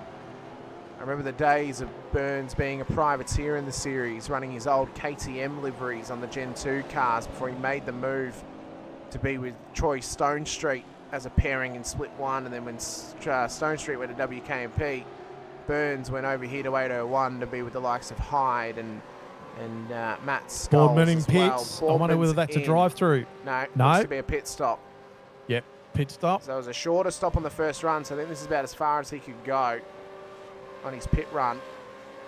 So now he's going to come in and he's going to take his pit stop here. So early pit stop for Boardman. After a short fuel earlier on, he has to take a bit more fuel this time by. 24 laps of 41 here at the Bend. Been some fantastic racing so far tonight, and I'm sure there's more to come. Some very close battles on track still. I mean, there's looking there on the tree at the moment, there's probably about three or four battle packs, and it's been hotly contested. We've we've Stephen got Kokoschke has been off the road down at turn 1. And some of our drivers that we called out at the start of the season, Brett, that we thought were going to be quite quick are struggling tonight here at the bend. Now, of course, it could be a little bit of jitters, a little bit of black hole week, just clouding the mind a little bit. Bit of Christmas belly. Bit of Christmas crackle on the brain, you know. Yeah, a bit of New Year's, you know, hangover. Maybe. Maybe. The thought that they had to go back to work on the Monday prior to the race as well. That is probably more the case. So Damon Fisher is now right on the back of Chris Blanchard here in the battle for P2. But this battle back here is heating up. I mean, yeah. As Brett, you and Brett Taylor have gotten past Scott Weston, so something's happened to him that's allowed you guys past. There's been contact with Scott McCune and Scott McKenzie. Steve Lanyon's been involved in it as well. It is heating up back here as Manuel only just gets around the outside. Yeah. Geez, he was lucky to hold on to that. A little bit more off that in that dirt, and he might not have been able to bring that car back. DeGoey, is that still DeGoey? No. Yes. Who's that on? DeGoey's just ahead, and that's Steve Lanyon. Lanyon's stuck on the outside. Oh, that car's not looking good. So there has been contact with someone down there, thanks to... Look at that wheel. Yeah. That thing is cooked. Fisher's in the pit lane. So Damon's in for his final stop of the race. So we'll see where he truly lines up now in comparison to those other two stop drivers who've already come in tonight. So Fisher in. So now we've got to see where does he line up against the likes of James Boardman or Michael Jones, who were up the front of the town with them earlier on. So this will be the true case now of where Fisher lies. Lanyon and Cesar in pit lane as well. Cesar in pits. Well, Lanyon had to come in. I mean, that car wasn't going to make it too much further around. So Damon is still up on the jacks. He's revving the engine, getting ready to go again. He's out. There's Boardman, so he is. It appears he is going to jump him. Although, no, Boardman's got him. Yeah, it's such a slow pit lane. You feel like you're crawling. That 40 k's an hour is just incredibly slow. So that's worked out well for Boardman to remain ahead of Damon Fisher. And now Gary Buckland has been released from Chris Blanchard. 4.7 seconds is now the gap. 6.5 seconds back to Todd Duggan. Craig Friend, and then Simon Hedesheed, Brett Taylor, Brett Fisher, Scott Weston, Brett Horsell, Andrew Galley. That is the current top 10. As says is only just exiting pit lane further back in the field. Is Phil Manuel the corrected race leader right now? The timesheet says he is, but could someone make a play to stay ahead of the 266 Mustang, who looks to be leading the championship into Watkins Glen next week? We have still got 15 laps to go when we get to the start-finish strike. Blanchard's into pit lane. We're going to take this time to give a quick thank you to our title sponsors, Racecraft Simulations. Don't go anywhere. The final 10 laps are coming your way soon from Shell V-Power Motorsports Park. But we'll be back shortly after these quick messages from Racecraft.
Welcome back in, ladies and gentlemen, to Season 26 of the Racekraft Simulations V8 Veterans.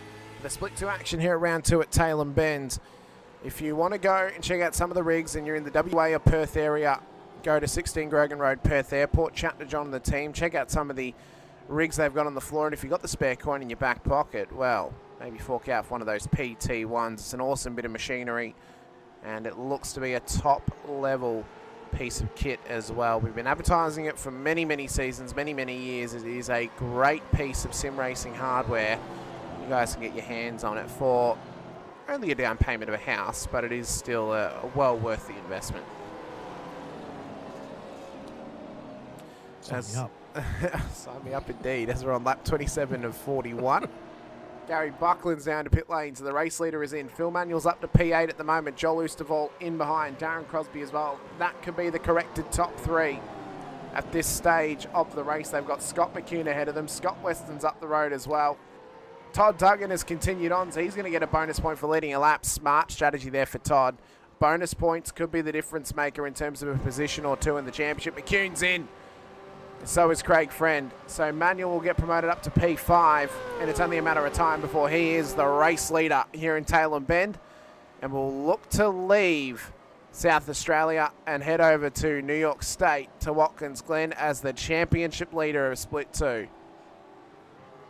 Tell you what, Damon's actually putting some pressure on myself back further down the list there as well. So he's going to want to try and probably get past me at some point. The battle of the fish. Yes. Yeah, Well, shall we call it the definitely Guppy Cup? You can call it whatever you like. But definitely, you know, I knew he was a lot quicker than me, so interesting to see how this unfolds. Bush in front, fairly close to him, and McKeown. There's a lot of battles happening here. Monday's coming out of pit lane now as well. Monday's coming out of pits, yeah. In behind Roy Clark goes Matt Monday as well. This battle, though, is the closest on track. And ironically, Brett, you're a part of it. We've gone from the Battle of the Bretts to the Battle of the Fish. Damon having a look on the inside there. No, he poked his nose out for a second. Now, is he going to make a move? He's going to try and make a move. Is he going to try?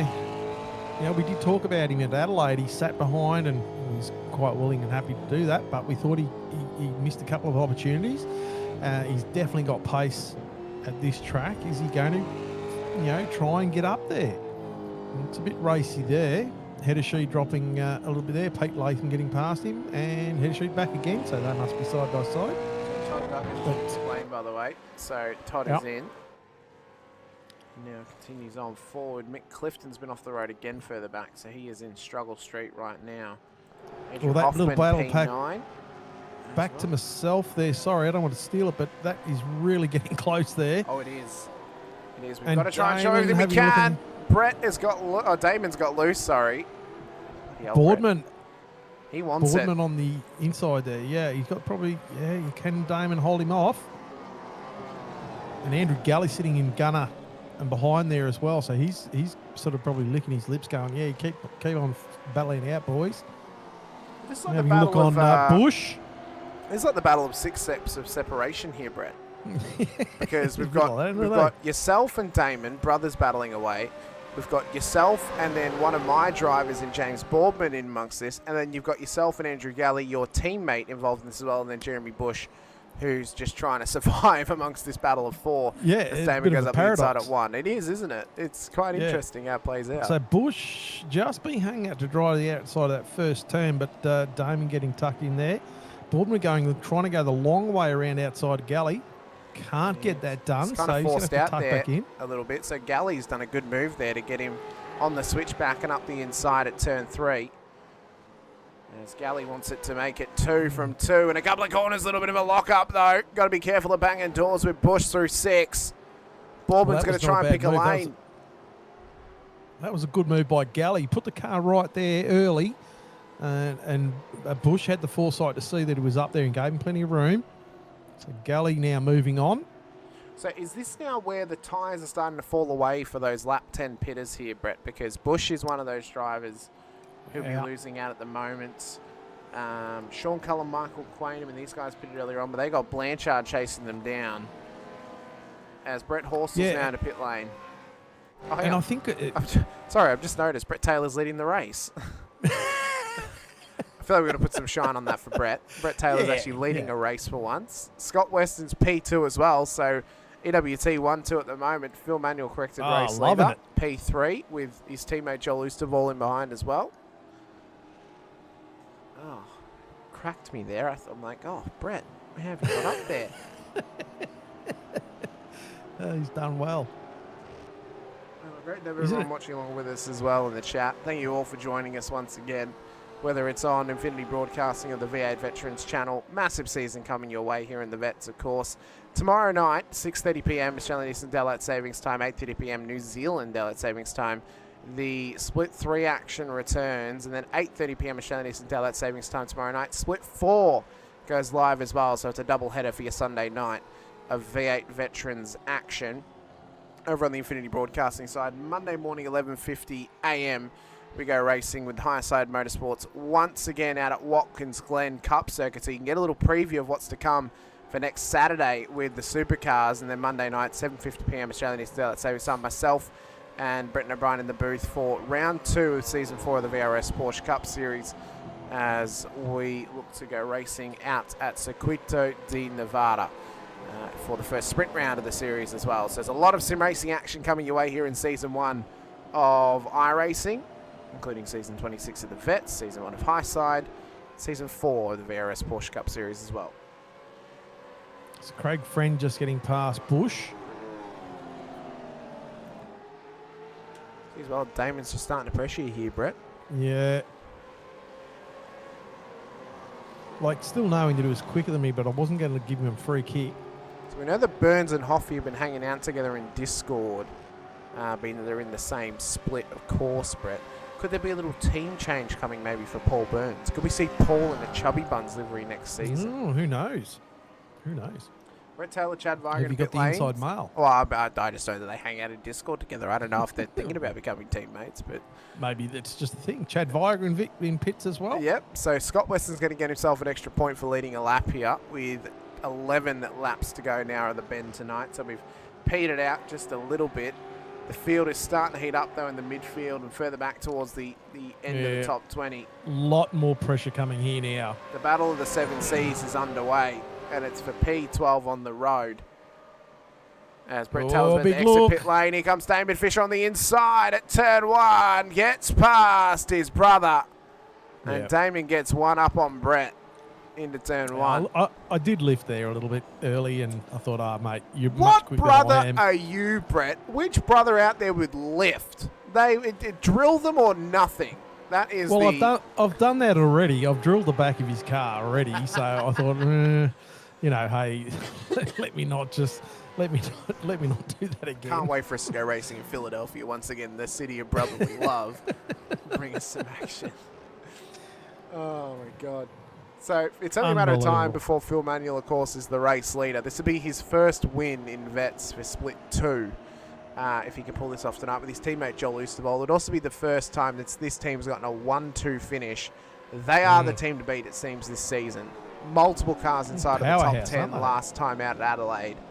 And tonight, it looks to be a 1-2 strike for the first time in this team's history in Split 2. And I say that, it's the first time this team's been in Split 2 as a team. Scott Weston's in the pit lane. So now Phil Manuel takes the race lead. Well, of course, these guys are all former Team AJR drivers as well. So, you know, these guys went to Team AJR, did a little bit of recruiting, made their own team, and then pulled them into 266. I mean, what more can we say? That Well, was... that's a fact. Yeah. Aside from Dave Duddle, who was pulled out of WKMP for this team, but yeah, the 95% of them are former Team AJR drivers.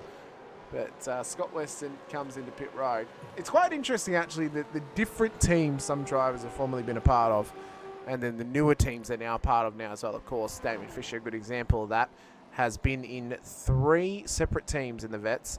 Started at Quantum Racing, then went, of course, to Team AJR, and then now at 266 Sim Racing as well. And there's a few other drivers who made a couple more moves over the years too, more so than just 3 teams. Of course, Scott Gamble, for example, former former EWT driver, now, or not ERT driver, now an ERT driver again, former WKMP Simsports driver, former 9.5 Simsports driver too. So Gamble's been around the books as well. You know, there's a few others too who've made the jump between teams across the time period. Not many, aside from team owners, have remained at one team the entire time of their vet's career. Some decent battle going back down there with Peter Latham. That's a fairly big pack there. Mackenzie's just getting past Real. Real dropping a bit there. Must have had a bit of an oopsie. We've got 10 laps to go. I think tonight for Stephen Kokoschke, even though he's up 5, this will be a night of disappointment for him. He would have hoped to have gotten that car up to the top 15. He's definitely got the pace to do so, but he's been in the wars as he battles away with Matt Monday, banging doors as well as they run through there. Race to go, he's on their heels too. Here comes Kokoschke on the inside up towards turn 12. Can he get this done on the brakes? Oh my God, it's so tight through there. They now continue on. De Goey sitting in the background there as well. Blanchard and Buckland are going head to head here as well. Further up the again, pack. battle of the old guard. Quain, Blanchard, Buckland. Very seasoned driver, or heavily seasoned drivers in vets. As Buckland gets a little bit of contact with Blanchard. Yeah. Cop that. Bring back the biff. I tell you what, I've seen Gary Buckland's hands. He looks like a man that would get into a punch on in a pit lane. I mean, that man has got fists of steel, and he is pushing his way through. I wonder if he's going to do that virtually, but anyway. He sent it via airmail. Yeah. Open the box and a fist just comes out. Vigor getting past Lovegrove. Yeah, Gary's been a part of his same team for his period of time as well as Quain and Buckland, teammates of course. Quainey will let him go. There you go. Buckland, yep. But yeah, I mean, there's been a few drivers who've changed and swapped teams over the period. There's Boardman and Friend are battling. Yeah, yep. So, of course, James Boardman, another driver who may appear to have changed teams before. Both his teams he's driven for were originally from the same team, Brett. Infinity. He was originally in Infinity Motorsport. It then split into Infinity and Velocity Racing team.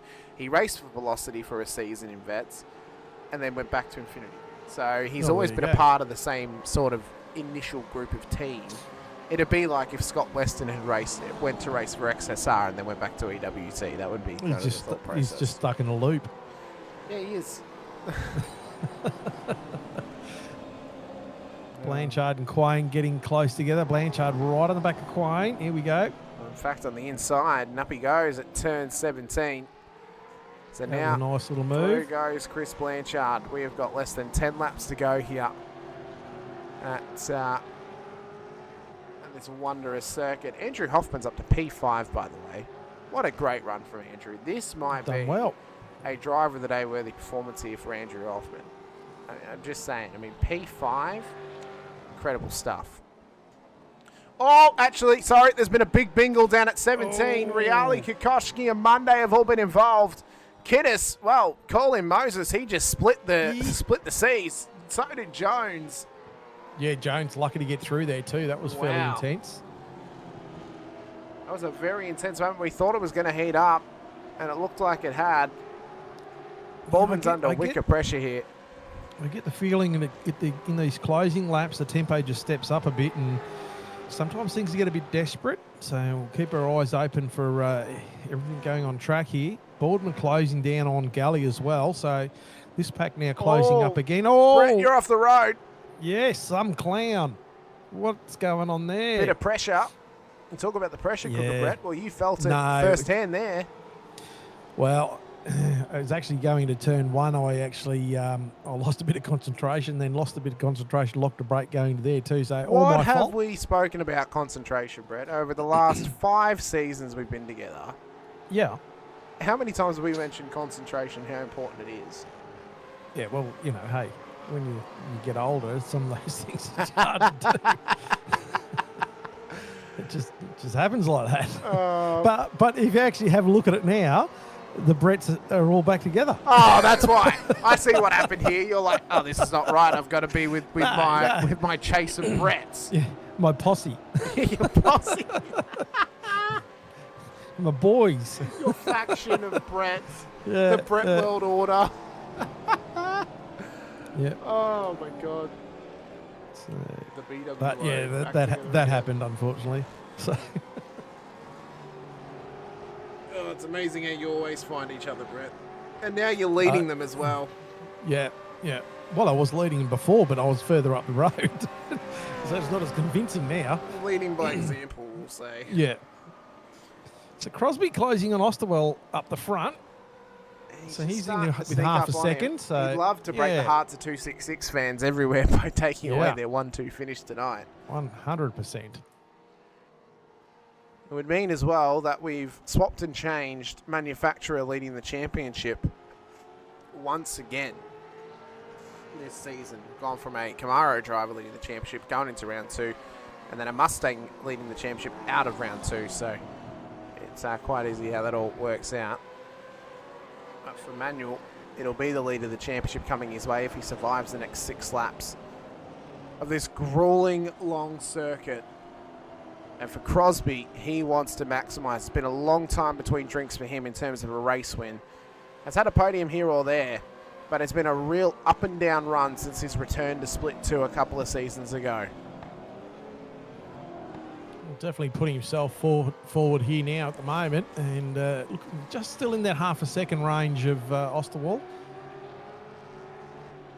But he's still got plenty of time too, so...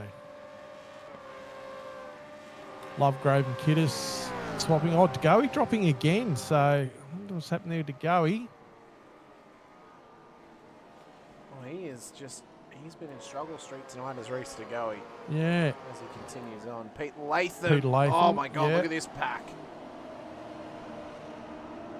Just hanging out together again. And they're all getting involved with it at this stage. Yeah, well, I reckon... wants a look. Oh, on the inside, he's not quite... Oh, although Mackenzie sort of looked like he was seen there too, so he gave him a little bit of space. As they push on up the hill, they continue on onto the main straight. 5 laps to go. Sorry, no, 6 laps to go. It'll be 5 laps when we cross the line once again. So... big pressure, and there you see Oosterwald feeling it here from Crosby. Then there's Burns as well. Andrew Hoffman inside of the top 5. Then it's a big gap back to Tanak. 11.6 seconds back to P6. I'll tell you what, Bruce Tanak up 27 spots in But P6. he did have a pit lane start, though, due to his license points. So I know he had a pit lane start, but even that is still a pretty good effort. That's a solid very good effort, even with a drive-through next to his name as well. Yeah. But Darren Crosby up further, 16 spots. Sean Cullen up 15 spots. So he's done really well. Hang on. Oh, my God. I just realised that Sean's in the top 10. What? Yeah, he's in 7th spot at the moment. So he's, And he's actually got a bit of pressure from Gary Buckland. Well, not quite yet. He's only about 3/4 of a second behind him, but... that is coming now. I believe that Sean is on quite old tyres. Well, if Sean can survive in the top 10... that's a huge effort. It's a massive effort. This could be a driver of the day effort even. Could be. To strategize his way up forward and hang out up here. As Pete Latham has gone off the road, and I think Chad Viger may have been involved as well. So it's struggle street back here. It's starting to heat up for them. Top 5 trying to battle away. Sean Cullen's under pressure here from Gary Buckland down towards turn 1. 5 laps to go. Jeremy Bush has now lost out to Heddersheed, who's trying to push on as well. But Mackenzie gets past him as he got offline. The pressure cooker has definitely been turned on, and he's now building pressure. I can feel it.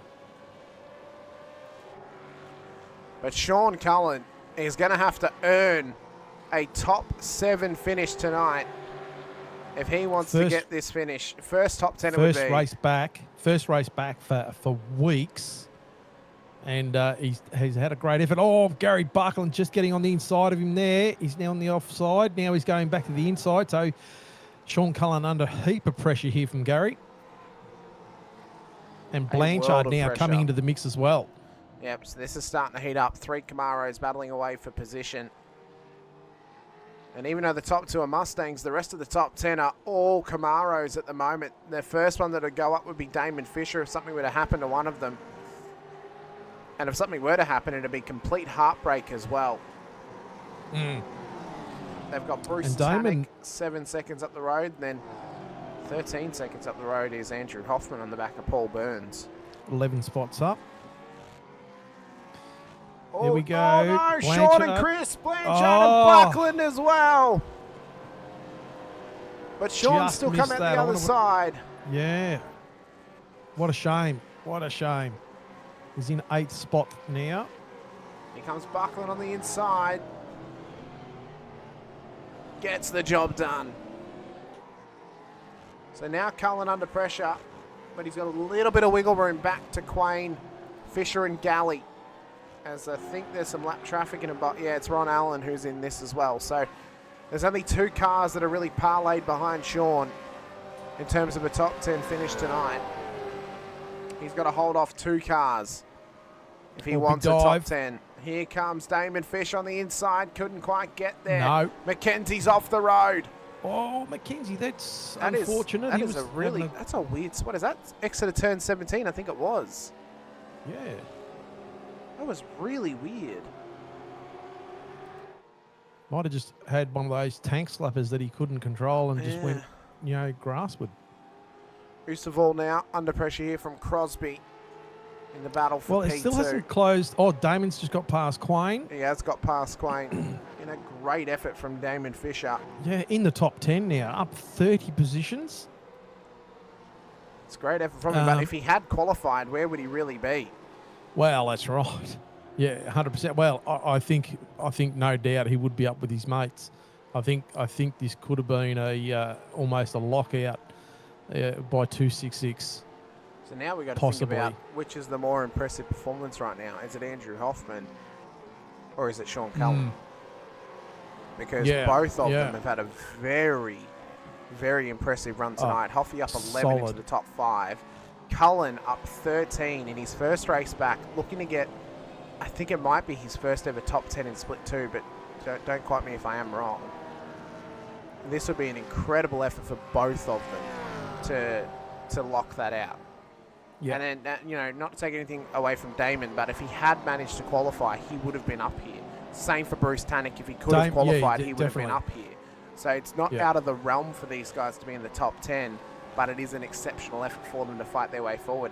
Michael Quain up 18. Great effort as well. Andrew Galley to P12. I mean, there's so many. There's a lot of really good drives tonight. It's been fantastic, actually. There would have been a lot of people, very happy with their efforts so far. And obviously there's going to be some disappointments as well. Well, Sean is now under pressure here from Damon, and then Michael Quain behind as well. So Damon wants more positions tonight. He wants to continue to fight forward and continue to battle away for position here. We've got 3 more laps of tail and bend as here comes Damon Fisher.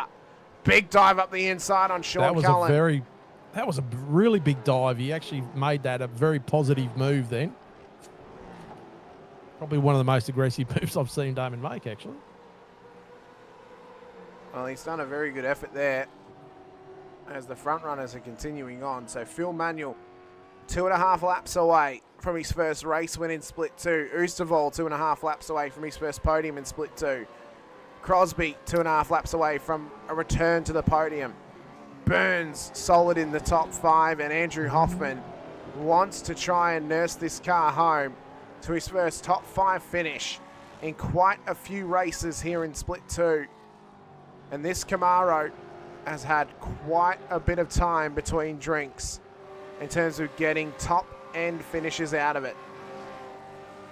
So Paul Burns, the fastest of that group's laps by about half a second. Here we go. What's going on here? Andrew Galley and Craig Friend. Yeah. Trying to get into it. Boardman and Fisher. Up the inside goes Brett. Can he get this job done on Boardman?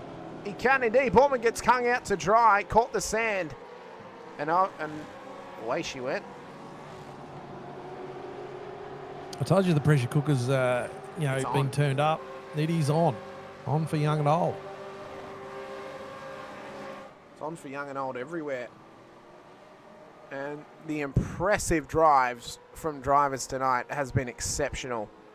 Phil Manuel, strategy played out to perfection, has nursed these tyres for the last 30 laps of this race. Simon Heddershee's in the pit lane, so I think he may have underfueled the car. A little bit of auto-fueling issues for him. I've heard whispers that Alex Kiddis may be trying to nurse his car home on fuel as well, so this could get tight for him. Viger into it with Bush. That was very untidy towards the end of that. Viger got unsettled there. I think I've heard as well. Boardman struggling with fuel. So a bit of fuel struggles for some drivers out there, just trying to settle themselves and make one more lap of this race as they continue to push. Oh, what happened in Hoffman? Oh, Hoffman. Hoffman's struggling right now. This car is not. Something's happened there. Something's happened. He's not out of fuel. No, he's straight off. He's got no pedals. He's got no pedals. There's Hoffman. He's got throttle, but he's got no brake. Oh, and Damon Fisher dropping too. Yes, Damon's off. He's dropping. Damon's off. They're all off. They're dropping by the wayside, and Andrew Hoffman is trying to nurse this car back.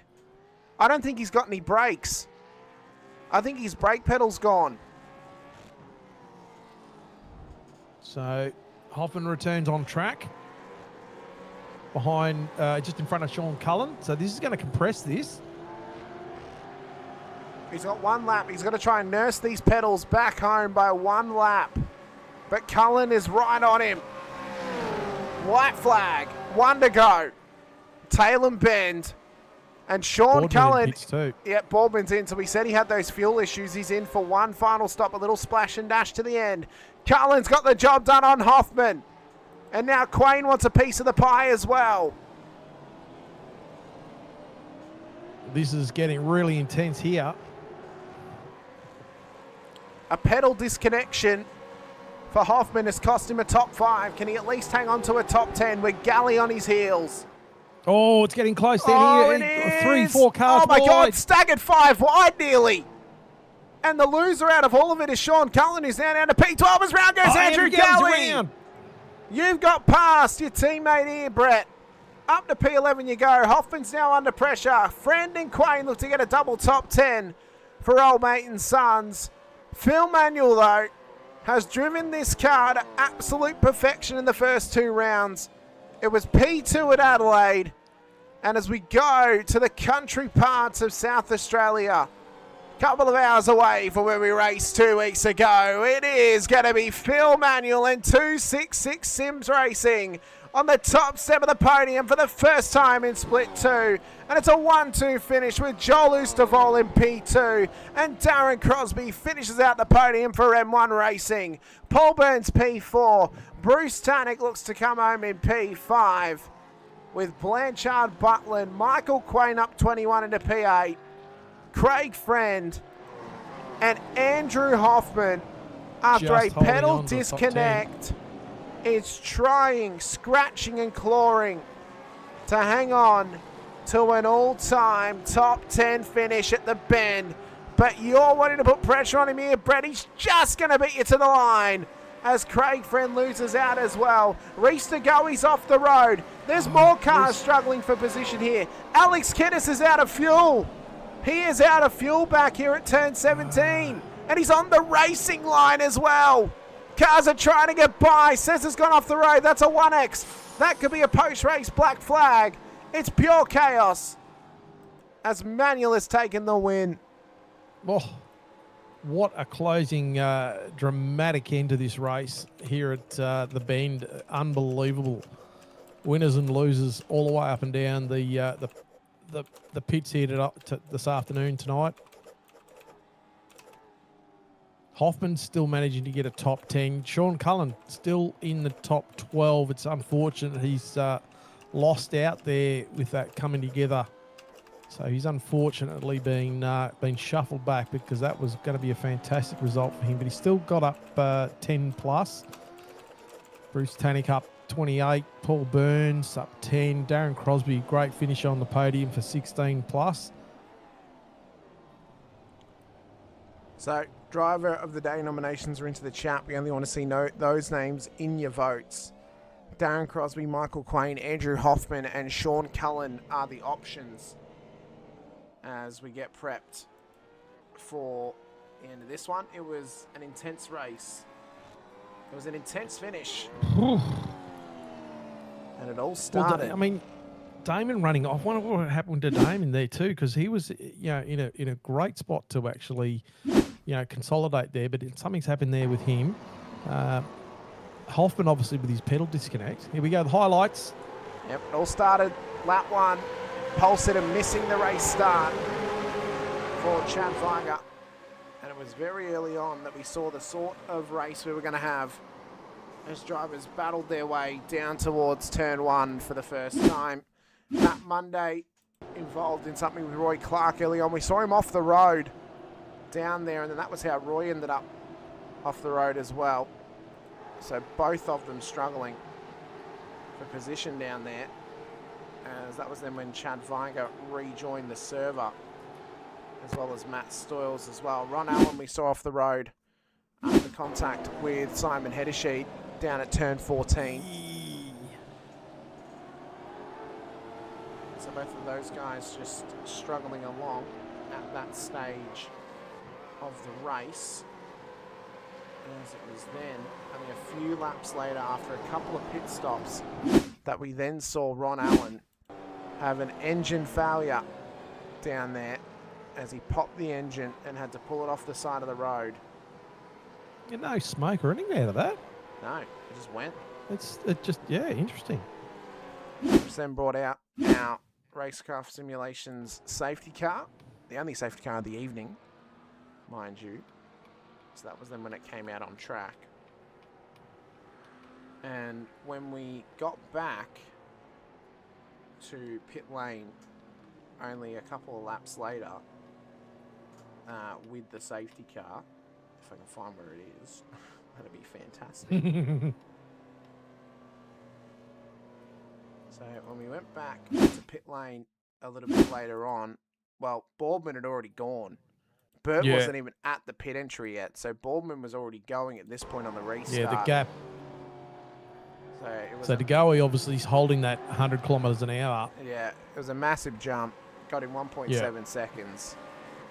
So if it was 80 k's an hour, would he have been okay? Quite possibly, but that's okay. This was the contact with Halil Cesar and Mick Clifton down here at turn 3. So this is how this happened. So he had to get on the brakes a little bit to Cesar because of the traffic, and then Clifton's just driven through him down there. Yeah. And that was the struggle for him. That was a hard. That's a pretty tough one, that one, actually, isn't it? It was just unfortunate. Oh, that's a big tag. Yeah, that was the one that got Alex Kiddis a drive-through penalty. Towards the end of the race. Definitely clear cut on that one, unfortunately, for Kiddis. Yeah, real shame. Ron Allen as well, just struggling tonight, it seems. Had a couple of incidents out there. And really just struggling as he tagged the back of the EWT car of Matt Stoyles. Big brake lock up. This was then Stephen Kokoschke as well down at turn 1, so a lot of big struggles for these drivers as they continued on.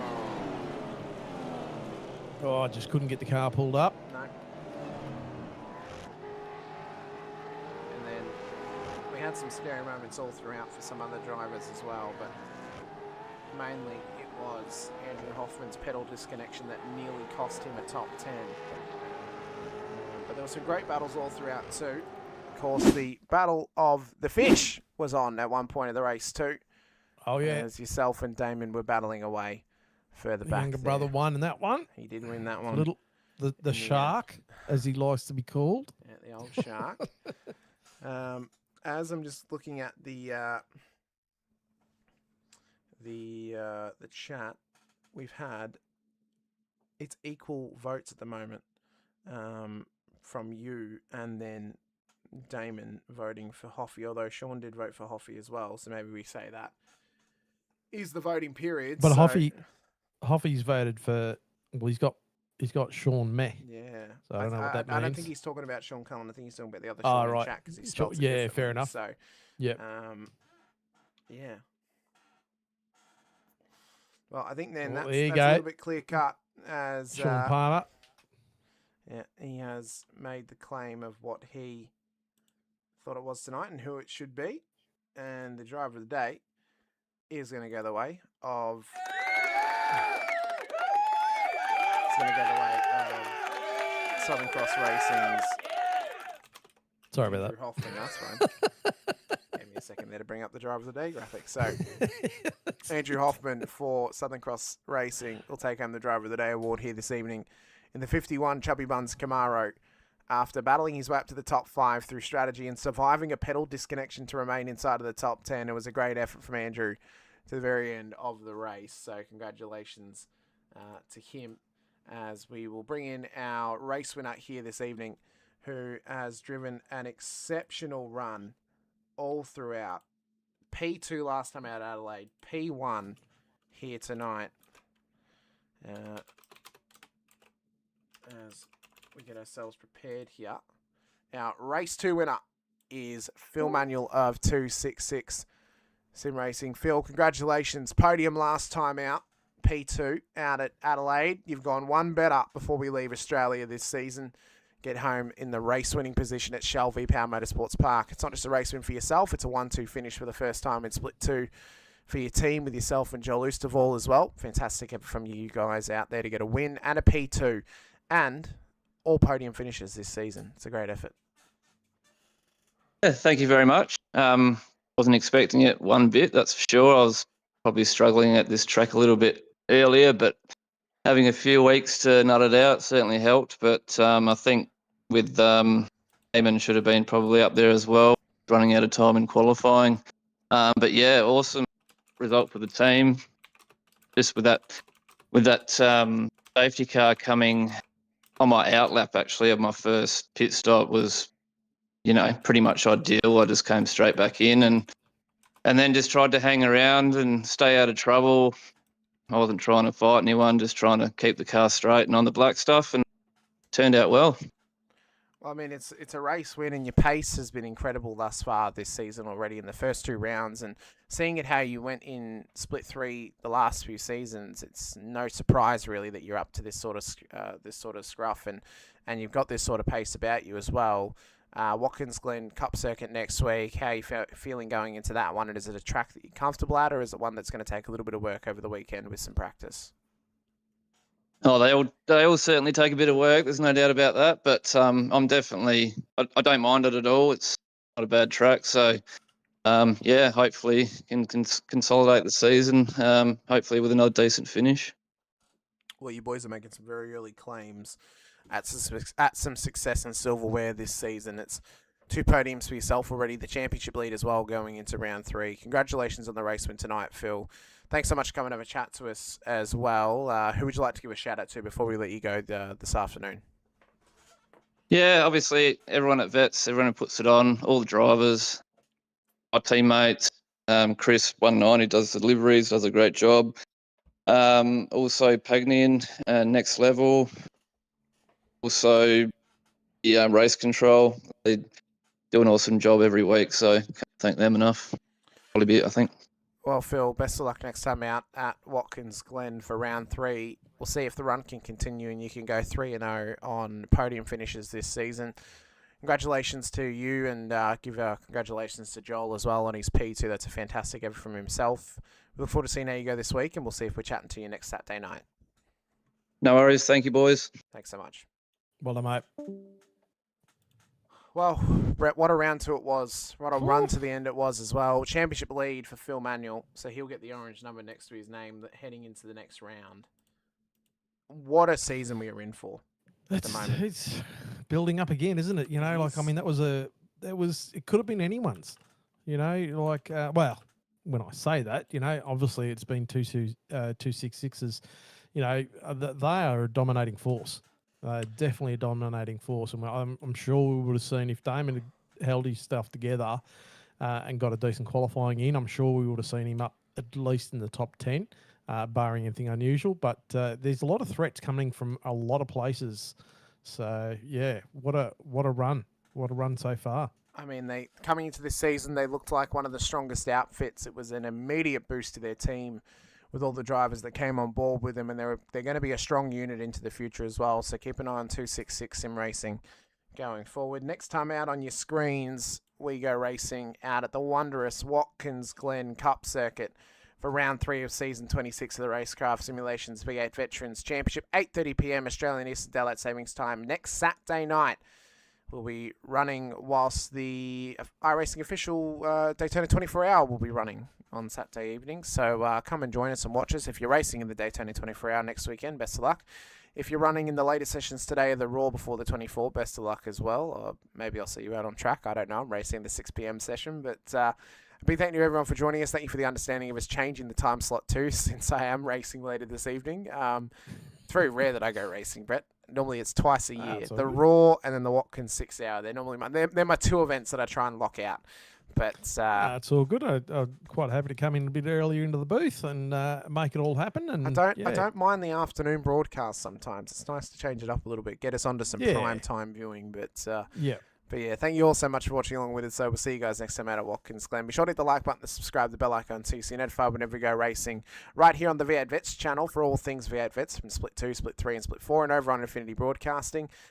Do the same as you'll help support us with not only the Vets Split 2 action, but also the VRS Porsche Cup Series on Monday nights and High Side Motorsports on Monday mornings, 11:50 a.m. Australian Eastern Daylight Savings Time as well. Get your fix of supercars, Porsche Cups, and even some NASCAR racing too over on Infinity Broadcasting with a plethora of co-commentators, including Brett alongside me for Vets, Brett and O'Brien for the Porsche Cup Series as well, and then Anthony Ludi alongside me for Higher Side Motorsports too. So it's been a great time over on the channel. I think, let me just double check if I have actually done so yet. I was at 299 subscribers on Monday, Brett, and I want to see if it's now hit 300. So I'm just going to very, very quickly double check. I'm at 301, so thank you everyone for heading over there. If you haven't subscribed to the Infinity Broadcasting channel, please do help me get to 350. That's the next milestone. But thank you to everyone who's helped support us over the period. Thank you as well to this series sponsors, Racekraft Simulations, long-time title sponsor now for 8 seasons in a row. They've been the title sponsors ever since season 18. Logitech G as well, Parramatta Isuzu Ute, Player One Sim Gear, Nova Simsports, Südspeed gloves, LGC Images, and the M1 used cars for the Driver of the Day Award tonight. It went the way of Andrew Hoffman. Next time out, it could go to you. But I've been Hamish Munro Brett Fisher alongside. Until next time, stay safe, drive hard, and as always, bye for now. Screaming, tires bleeding, fertile cubes, the motor's breathing, engine thunder from down under, piston fire, turn asunder, put your name in lights. Oh, with the Vets tonight, it's a 1,000 decibel super carbide, burn this track to the ground with V8 sound. Racing's real, pedal down, every pass you feel, step right up and place your bets. This is us, the V8 Vets. Put your name in lights, put your name in lights with the Vets tonight. It's a 1,000 decibel super carbide, burn this track to the ground with V8 sound. Put your name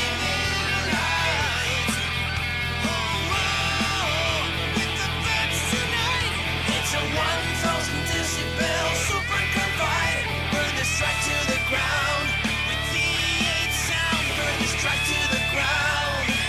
Come on now, put your name in lights.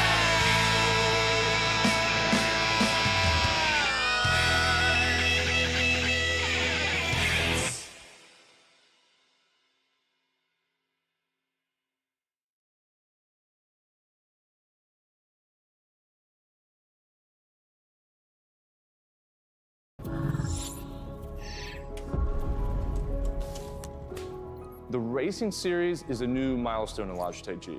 all the great old wheels, the G29, the G920, the G923, they all have their own unique way of connecting to each other, but there's no room for expansion with those products. So the question arose was, what if we were to give the opportunity for the racer to switch out from a drifting wheel to a GT rim? With the wheel hubs that we've created, that's got a very specific button set, but you can replace any of the steering wheels. And the real lovely aspect to this was we could give the user, driver and the racer the opportunity to experience different genres of race. That allows drivers to craft high quality, customized setups that resonate with your individual racing style. When we start with the design, we always start sketching. Very often, once we've got sketches, we start discussing with engineering. We had 3 rounds of engineering testing or user testing where we invited in users from sim racing, and every single round of feedback we refine, the product based on what they tell us.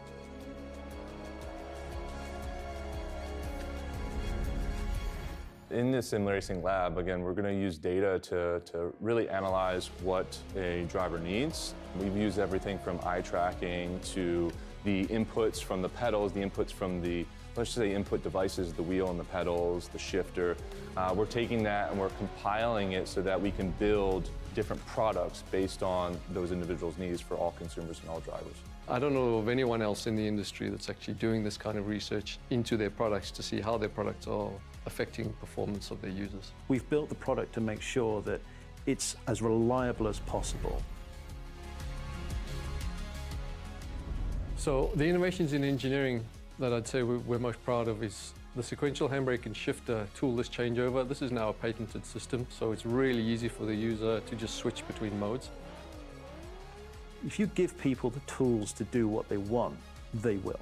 They will just go off and have fun.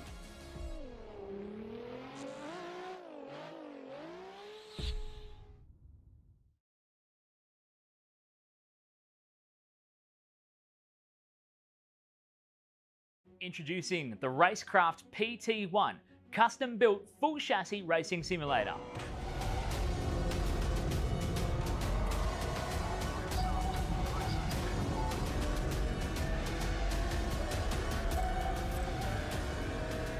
The design project, codenamed The Cage, an 80/40 extrusion chassis sitting on top of a Sigma Integrale DK2 Plus 4-point full motion actuator system. No compromises in the cockpit of the PT1 simulator. To maximize the experience, we start with the 49-inch ultra-wide monitor for the greatest field of view in a small footprint of the simulator, down to the SimuCube wheelbase that's tucked up and behind the monitors with SimCore extensions to get things out of the driving area. Everything is connected to a Cube Controls GTX steering wheel with the built-in dash and all the extra button functions available at your fingertips.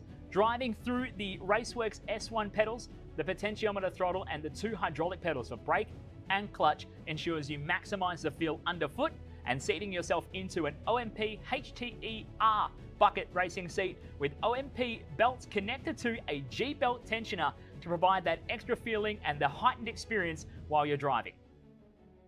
Additional interfaces and accessories in the PT1, we have twin butt kickers, one on either side of the OMP seat, as well as a Jinx sequential shifter, the SimPush Race Logic timer to the left-hand side, a Racecraft built-in WinSim kit with Philips Hue lighting and a built-in soundbar, plus the OMP side net to finish off the experience in the PT1.